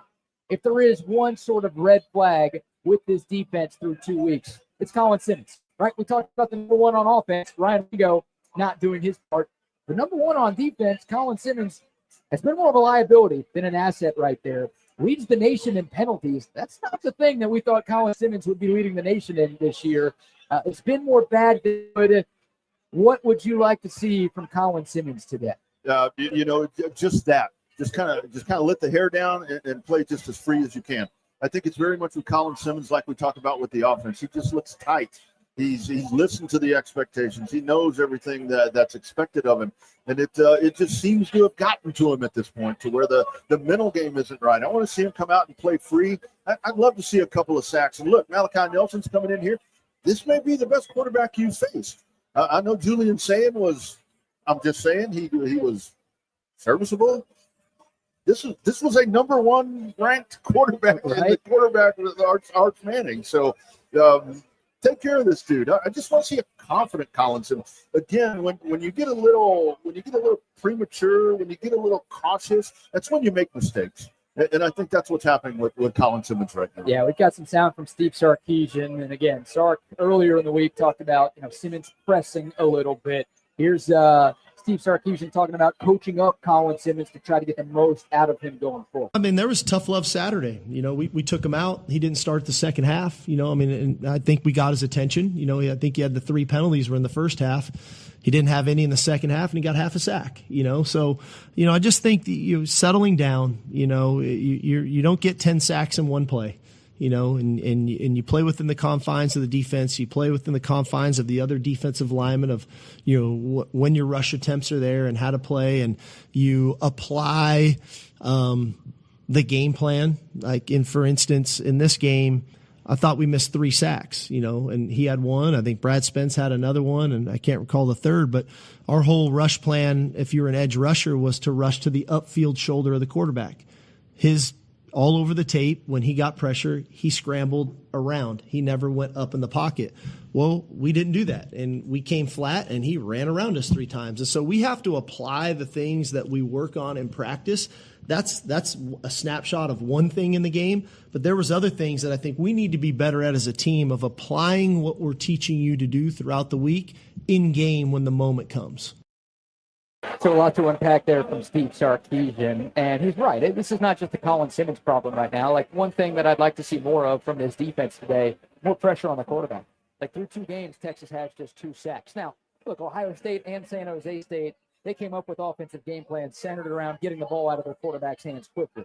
Well, that's one thing. That's true. You still would like to see a little bit more pressure on those quarterbacks, and this is a Texas team that finished 4th in the nation in sacks last year, and a Texas team that spent all offseason talking about wanting to lead the SEC in sacks this year. Again, through 2 weeks, only 2 sacks. They've got a long way to go to make that a possibility. So it's not just Colin Simmons, but he's your guy. He's your preseason All-American. Love Ethan Burke, friend of the show. Love Colton Bostic. Love Brad Spence. Love those other guys. If Texas is going to be the sack team that they want to be, it starts with number 1. And that's where I think we're all too often guilty of going to the negative. We point out all the negative stuff. Think about this. Think how good this defense is right now when you don't have Colin Simmons producing at the rate that he should be producing. Yeah. Imagine when you get that dude playing to the level that he's capable of playing. And it really is something to where that they do need to coach him up. And it's so hard. It's so hard because that pressure. And this is where we forget that these are young dudes. These are young dudes, and everything built around the defense will center around Colin Simmons. Yeah. And he just hadn't gotten to that point yet. This is where he needs a breakout game today, and you do need. You've got to get some pressure on. Wags and I talk about that. Wags is really big on that, to where I want to see more pressure. I want to see that quarterback being pushed out of the pocket. I need more sacks, and you definitely do. With these guys, you do. With Ant Hill and these guys and off of the edge. I mean, Trey Moore. I need Trey Moore more involved. I mean, I definitely need sacks, pressure. Right. If you get 2 or 3 sacks from Colin Simmons Absolutely. today, I mean, that would quell a lot of concerns. It'll get him out of a funk. It'll get him out of a little bit of a funk. And Absolutely. yeah, he's going to have the opportunity to do that today. Get pressing a little bit. Sometimes you can't try too hard. It's sure he's trying to jump the snap count. He's frustrated with the lack of pressure he's been getting. So he's like trying to do whatever he can to change things a little bit. Which causes penalties. Yeah, he's more of a liability than an asset right now. And I'm kind of glad that Sark did what he did. And he talked about it at the start of that cut. You know, they didn't mention this on the TV broadcast. I'll be honest, I didn't even notice it myself. Colin Simmons didn't start the third quarter. I never saw him out. Yeah. I never noticed. So he played, and he actually picked up a half a sack in the second half. But yeah, he had all 3 of his penalties in the first half last week. And Steve Sarkisian basically sent the message, not only to Simmons, but to everybody in that locker room. I don't care if you're a preseason All-American. If you're costing us, you're not going to play. And that's what happened. And I think Colin Simmons got the message a little bit. No penalties in the second half. Again, he had that half sack. So maybe that was just a little bit of a wake-up call to him to really kick things in gear. And I do think that UTEP's going to come out and they're going to try to throw the football. Yeah. I think that they're going to try to throw the football. And that's going to be that opportunity right there to get that heat on and get that pressure and get in there and establish that pass rush. So I think that this is all going to line up really nicely for just a lot of reasons for Colin Simmons to get multiple sacks in this game and to kind of break that glass and get himself out of that little bit of a shell that he's in right now and get him back on track. Yeah, Texas forced 4 turnovers last week. And normally you can tie those to pressure. I don't know if any of the pressure or any of the turnovers were really tied to pressure. Maybe the one interception where Walker Egan had to throw the ball pretty quickly. It got deflected and turned into a pick for Jalen Gilbo.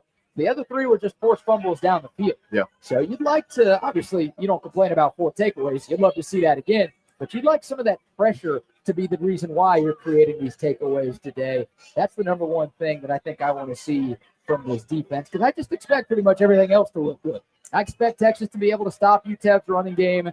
I expect Texas to not give up big plays. Again, it hasn't been perfect, but that's one thing that Texas has done a pretty good job of. They haven't given up a lot of explosive plays. There haven't been a lot of defensive breakdowns. There haven't been a lot of missed assignments. I don't expect that to change today. It's just, can you get more pressure on the quarterback? That's the big one for me. And I'm right there with you. I mean, that's what you want to see. I'm going to see a little more edge presence. Yeah. Definitely, I think that's something that's going to factor in. And the bottom line, what we come down to is when we talk about this, just like we're talking about on offense, if the offense can kind of get themselves out of that little funk that we're talking about, out of that little rut, what's that going to do on the defense? It's going to allow you some of these other guys. It's going to allow them a little bit of time to get in the game themselves. Yeah. Because you want those guys in there to get some snaps. I mean, even better that you're getting them at home. Over under a half a Falcon punch from Anthony Hill today. And that first fumble last week where he popped poor Danny Scudero right in the dome. That dude right there, Oh my God. I was waiting for like APD to go out on the field after that one. That man. felt like assault, didn't it? Yeah, like DPS is going to show up. The helicopter's going to come in and take him away with that. I guess there's no rule against that. In real time, it looked like Anthony Hill just punched the ball out. Yeah, Right? Like, it was a great punch. You could see him wind up, and it's like, I guess, he knocked the ball right out. He hit the ball. That's what caused it. No, he damn near concussed Danny Scudero with his hands. That was – I'm waiting for a flag. I'm like, sure as hell there's going to be a flag right here. Once they showed the replay, I'm like, oh, shoot. Somehow this is targeting or some BS. It's going to be a problem. Nope. So now, hey, do it again, Ant Hill. Hey, let it go. Falcon punch. I don't know if a Falcon kick. I feel like that one's probably illegal. I think there is a rule against that. Yeah. But that would be something. All right, before we talk to the Buck, what about our defensive player of the game prediction?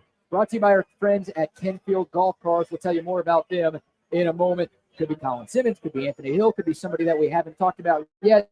Who is your pick for defensive player of the game? I'm gonna go off script a little bit right here, kind of go off into the weeds when I go on the defensive side, because when you talk about the freshmen that have come in and made immediate impacts right here, I'm going with Grayson Littleton today, because I really think that with Kenny Odom, I think that Kenny Odom's going to be the target, because that dude can play some football too. He's got some big playability. He does. Yeah. And I think that's where Malachi Nelson's going to go, and I think they're going to want to match Odom on the freshman. Because when you have this secondary, you want him on Gilbo, you want him on Littleton. I think they're going to try to isolate him on Littleton.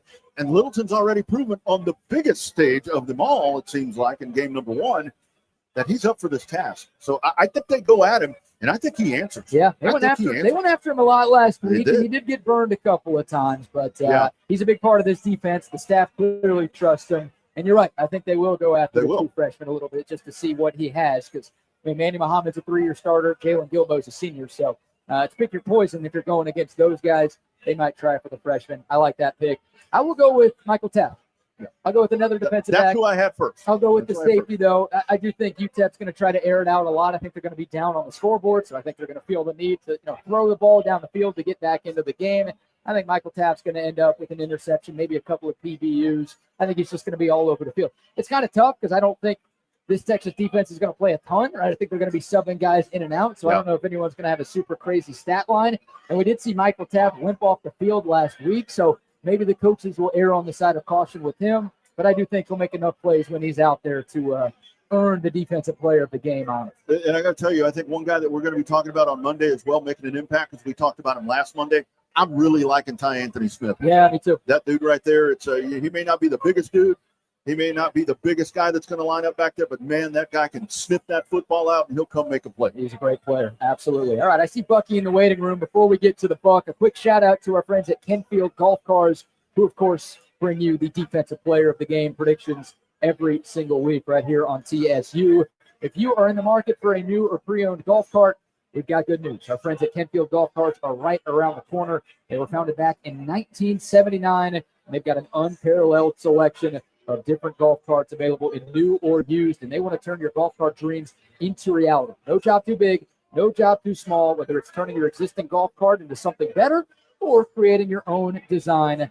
They will find a way to get you a golf cart that fits your needs. Go to their website, KenfieldGolfCars.com, for more information, or give them a call, 512-258-8515. Tell them Texas Sports Unfiltered sent you. All those golf carts driving around DKR, those are all Kenfield golf carts. Nice. Nice. I need one of those. Yeah. There's folks in my neighborhood, they just drive around. They're drinking and driving. I'm like, wait a minute, you can't do that. Can't do that? No. On a golf cart? I don't know. Should you be doing that?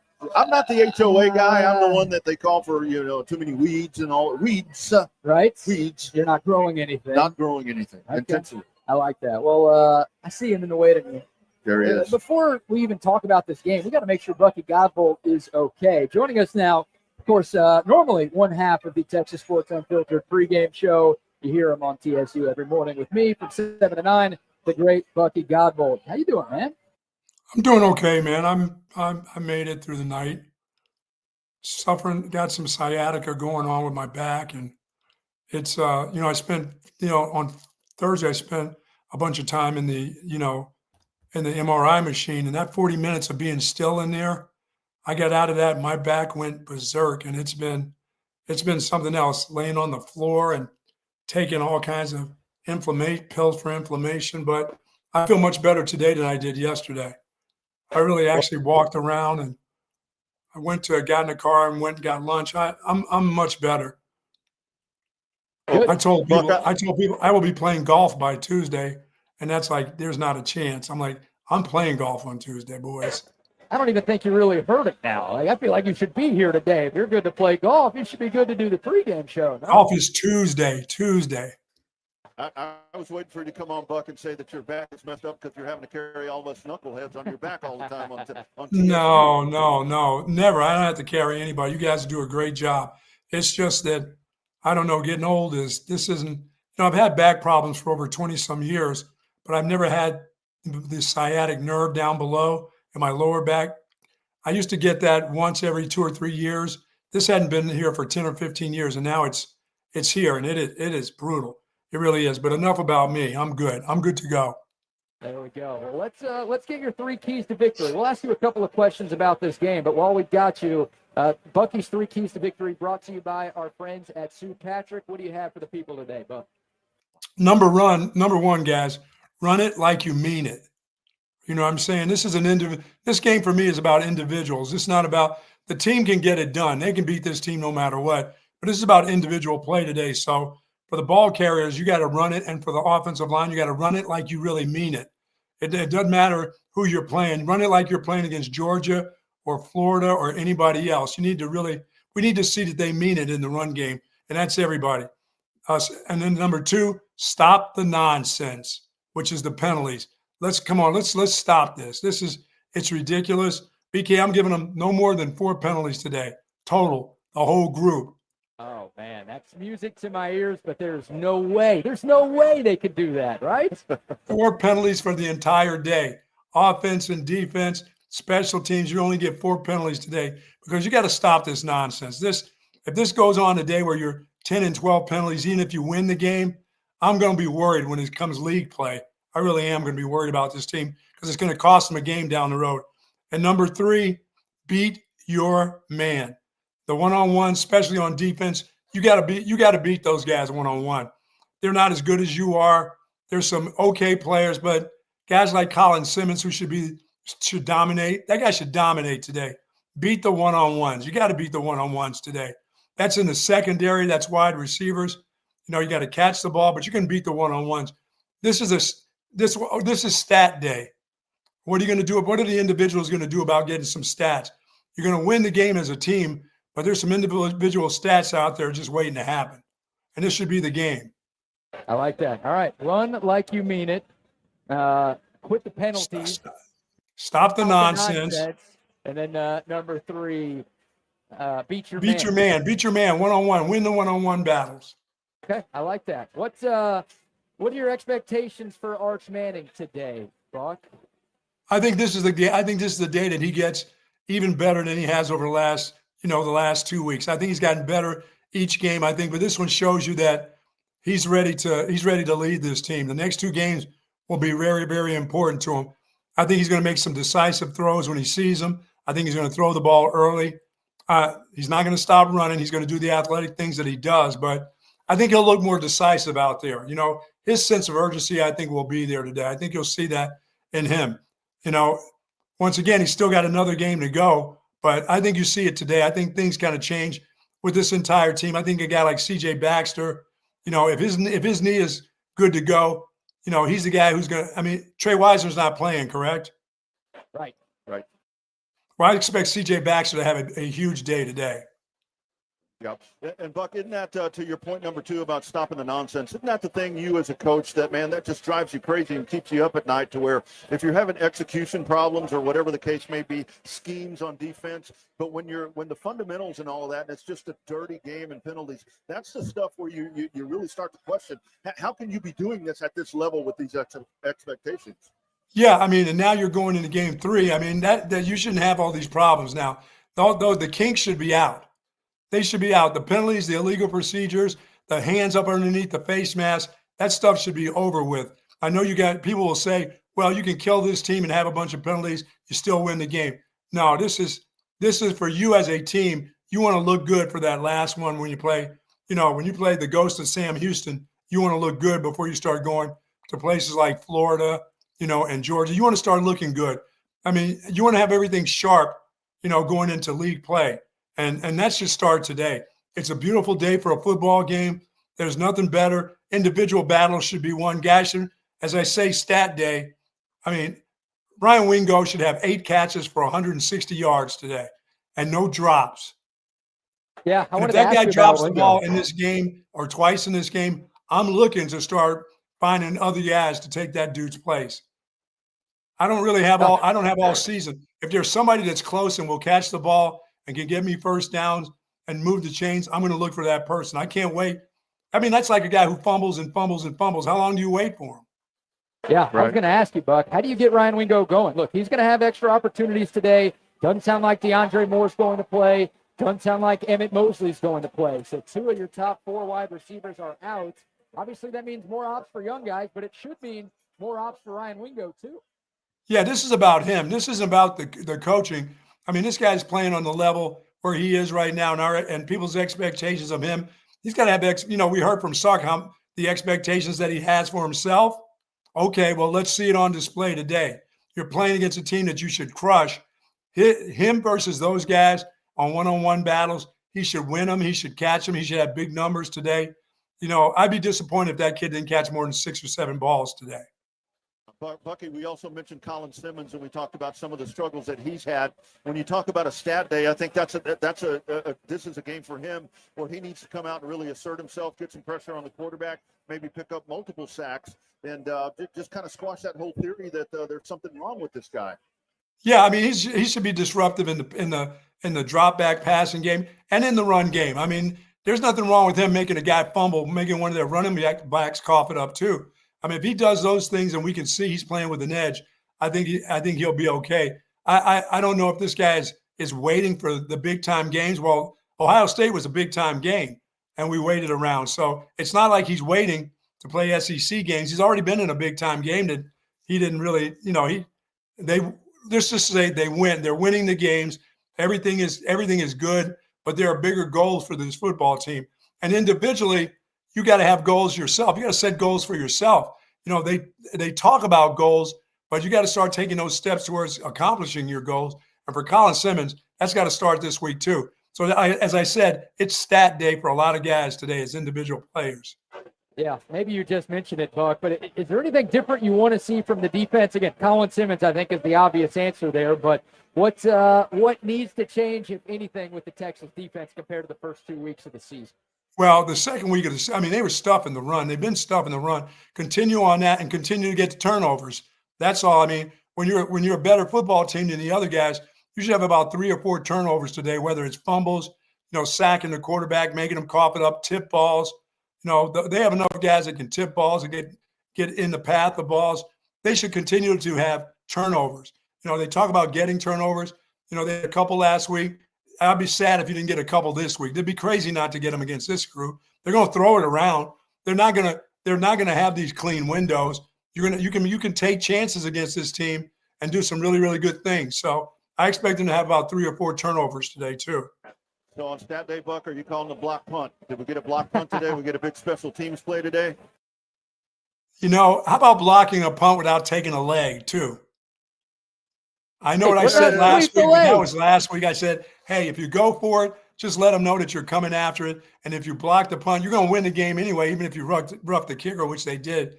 But, as I said, you get into league play and you rough the kicker at Florida, you can lose that game. But these games, you can afford to do it, but not today. If you're going to go after it, just block it without taking the leg off.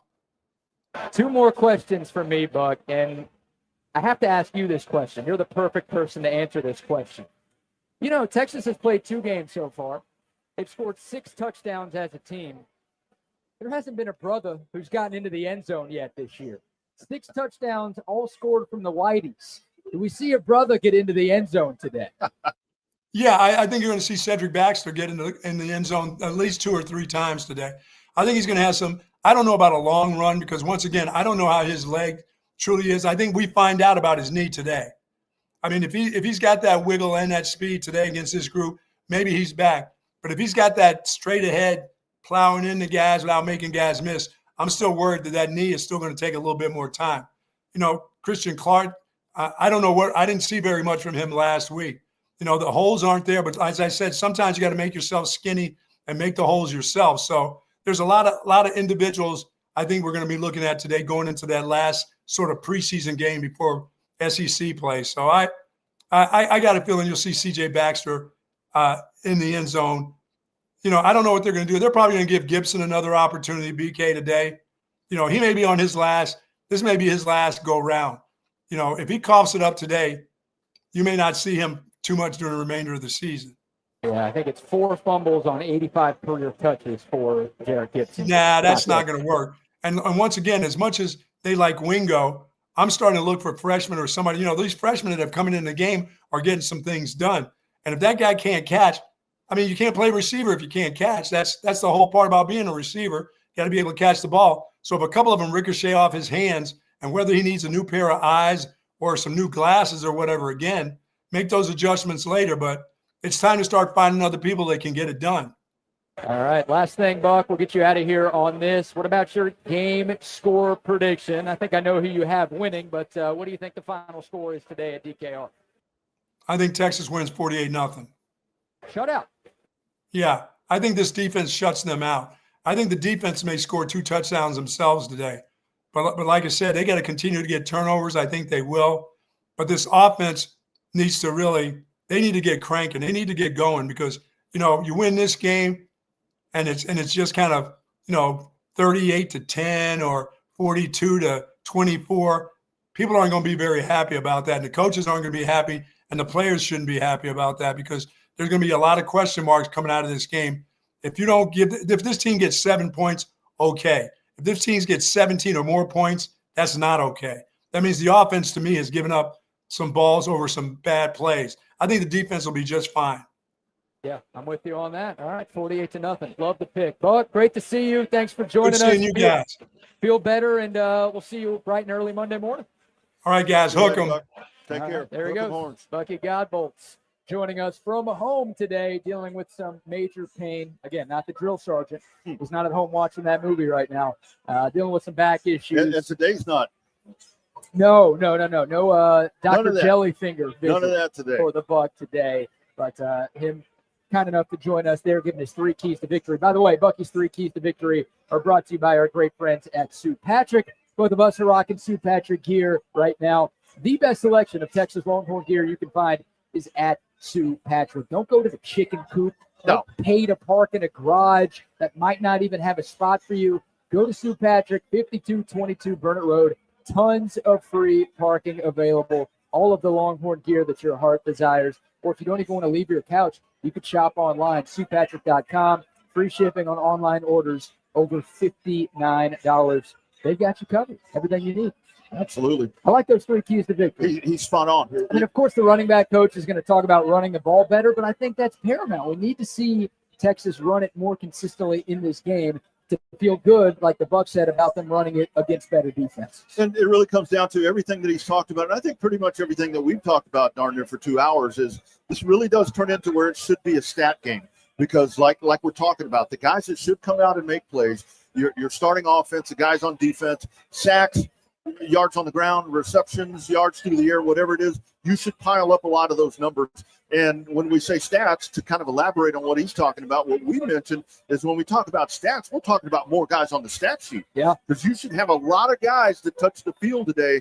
But Bucky, that number 2 is just the one that I will hone in on, and I'm going to be so pissed off and disappointed on Monday if stop the nonsense is still a problem. Yeah. If that isn't right today, you've got to figure something out. I'm with you on that. And I get we're talking about a bunch of different guys getting run and a bunch of different guys putting up numbers, but I would like to see a Texas running back go over the century mark today. Be great. Like, you haven't had any running back get over 80 yards in either of these first 2 games. I get it. Ohio State, not likely that that's going to happen, but somebody, C.J. Baxter seems to be the guy. Again, not expecting Trey Weisner to play. C.J. Baxter going over 100 yards today, that would be nice to see. Again, I want a lot from Clark and Gibson and James Simon too, don't get me wrong, but just knowing you got somebody in that backfield who can get you over 100 would be nice to see. Yeah, I was really happy with the Ohio State, not the outcome, obviously, but when you look at the final stat line that you had on the ground, where you had 2 dudes that really balanced the workload out, and I think they rushed for 130 some odd yards or whatever that 160. was, 160 some odd yards that you had in that first game. So you're thinking, okay, at some point, one of these guys, when you get into this part of the schedule, one of these guys is going to break out. We haven't seen it. We've only seen 1 game in this part of the schedule. Yeah. But this is the part of the schedule where you really need somebody to do that. Well, especially because one of them ain't playing. Right. You've got one guy that's not on the field today. All right, another quick round of scoreboard updates. Have about 12 minutes left in our pregame show. A reminder, if you are here at Scholz Garten, make sure you come by the table right next to us. Sign up for your chance to win a free pair of Ariat boots and denim. Not only will you get a pair of boots if your name is called, you will also get a nice pair of jeans as well from our great friends at Ariat. We've got some TSU stickers as well that we are giving away. And, of course, if you're looking for a great place to watch the game today, come on out to Scholz Garten. The legendary lifetime Longhorn Earl Campbell signing autographs, taking pictures about 50 feet away from us. Opportunity to meet a Longhorn legend. If you come by Scholz Garten, they've got all the games on. Of course, they'll have the Texas game on with sound when it kicks off at 3:15. Another quick round of scoreboard updates before we dive into some final thoughts and, of course, our game score prediction for Texas and UTEP. Great call, my friend. Got it. Should have called my cousin. The upset. Should have called my cousin. It happened. Georgia Tech knocking off 12th-ranked Clemson in Atlanta, 24-21 the final score. It was a trendy upset pick.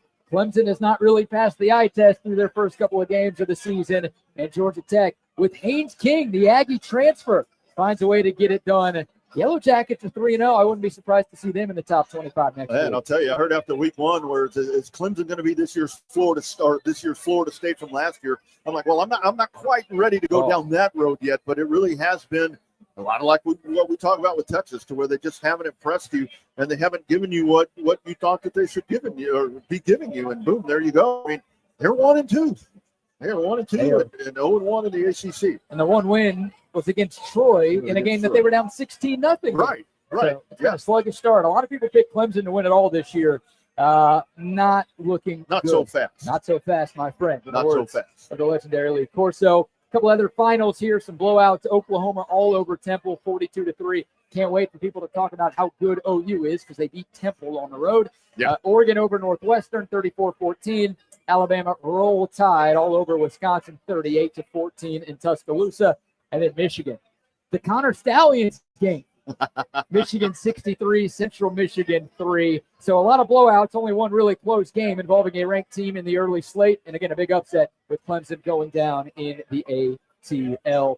Shout out to our friends at Gobundance. Again, gobundance.com/TSU for more information about how you can elevate your life.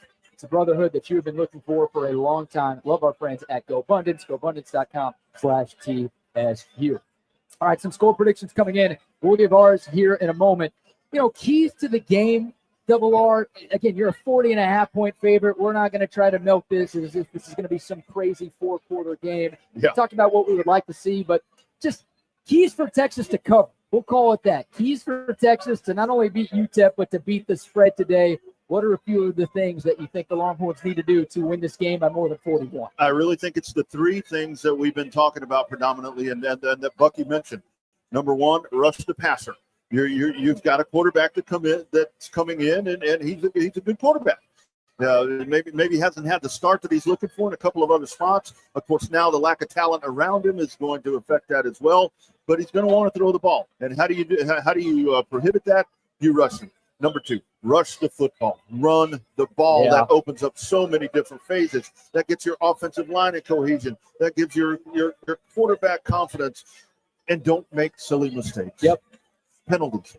The only way this game is close for like more than a quarter and a half is if you're your own worst enemy. If you're not doing all of that. Yeah. If you shoot yourself in the foot repeatedly, that's how UTEP sticks around a little bit. Again, they can play the best game they've ever played in their school's history, and they're not going to stick around for all 4 quarters today. But the only way this game is like, why are we not up 30 at halftime, is because you are committing penalties, you're turning the ball over, you're sloppy, you're undisciplined. Yes. Some of what we saw last week, if that stuff rears its ugly head, then it's going to be more of an uncomfortable day than Texas fans are looking for. Yeah. You can have 12 penalties, rush the ball for 90 yards, and have 1 sack, and you're still probably going to win the game handily. Yeah. But you don't want the taste in your mouth that you have after the win last week when you see 38-7, and folks look at that. We look at that. Everybody looks at that and says, that's not good enough. No. That's not good enough. And we even spent a lot of time today talking about the red zone offense. Like, it's still an issue. Obviously, we saw that play out in game 1 against Ohio State. 2 trips into the red area, 0 points. Last week, Texas got into the red zone 5 times. They had 2 turnovers in the red zone. They did score touchdowns on their other 3, which is good, but still 60% last week in their 3 of 7, just scoring points. Forget touchdowns, just scoring points in general in the red zone so far this year. Somehow that's worse than they've been the last 2 years, which we didn't think that was possible. Obviously a long way to go, but when you do get into the red zone, cash in, please. And the whole thing is, I mean, you don't want to look ahead, but I'm going to look ahead and sit here and tell you that if you're that ineffective in the red zone against these opponents, that when you get to those big games down the road and you're that efficient, you're not going to be efficient. You're not going to be that efficient when you get to those opponents. That's the thing, right? Like, you could look really good against UTEP today, and not a lot of people are going to care a whole hell of a lot. If you look bad against UTEP, again, the penalties are there, the third down problems, the red zone struggles, then it's going to be a rough week of shows for us next week. Even if Texas wins this game by 30, there's going to be a lot of complaining and a lot of frustration with this fan base. No doubt. Because this is the 25% point of the season. Now, you hope you're playing more than 12 games, obviously, but this is game 3 of a 12-game regular season. And what do they say? Once is an accident, twice is a coincidence, 3 times is a pattern. Yeah. Like, if you have 3 straight games with all of that sloppiness, like you said, not going to cost you today, not going to cost you next week, but it's going to be impossible to not think that stuff's going to cost you when you go to the swamp on October 4th. Yeah. I can guarantee you that whether you had stuff written down in pencil or you had it in pen or you had it in Sharpie, when you got to this point of the season, you didn't expect that you were going to be talking about that you're needing to fix those fundamental and cleaning the football game up. That's not something that you should be talking about at this point with the talent and the potential of this team. That's what you go back to where we're beyond the point of where we have these crazy thoughts and crazy expectations, and the talent's not there. The development's not there. We are way beyond that now, BK. Yep. It's time to show those standards and all that. This is the time you need to be showing that. 128th in penalty yards per game, 121st in third down offense, 120th in red zone offense. Please get outside of the 120s in those stats. Please. You don't need to be in the 100s in any of those stats. Right. Especially if 2 of your 3 games are against San Jose State and UTEP. Exactly. So those kind of things you'd like to see cleaned up. And then I'll mention one for the defense. Just don't give up the big play. Right? UTEP is 1-1 this year. They lost to Utah State on the road in week 1. They came home last week and beat UT Martin to the FCS school pretty handily in week 2. They won that game because they had a 94-yard touchdown, a 74-yard touchdown, a 48-yard touchdown, and a 49-yard touchdown. The only way UTEP, again, it kind of makes this thing interesting, or really the only way they get into double digits in terms of scoring is if you have some stupid defensive breakdown and you make a mistake on the back end that allows someone to run free behind you on defense. So don't give up the big plays. Be smart. Don't be your own worst enemy. Texas does those things. They should win this game. They should win pretty easy. And I have to tell you, I truly want to see Texas have the football first. I want to see the offense have the ball first, and I want to see them come out with some pep. I mean, with some zip. Yep. I want to see them come out on fire.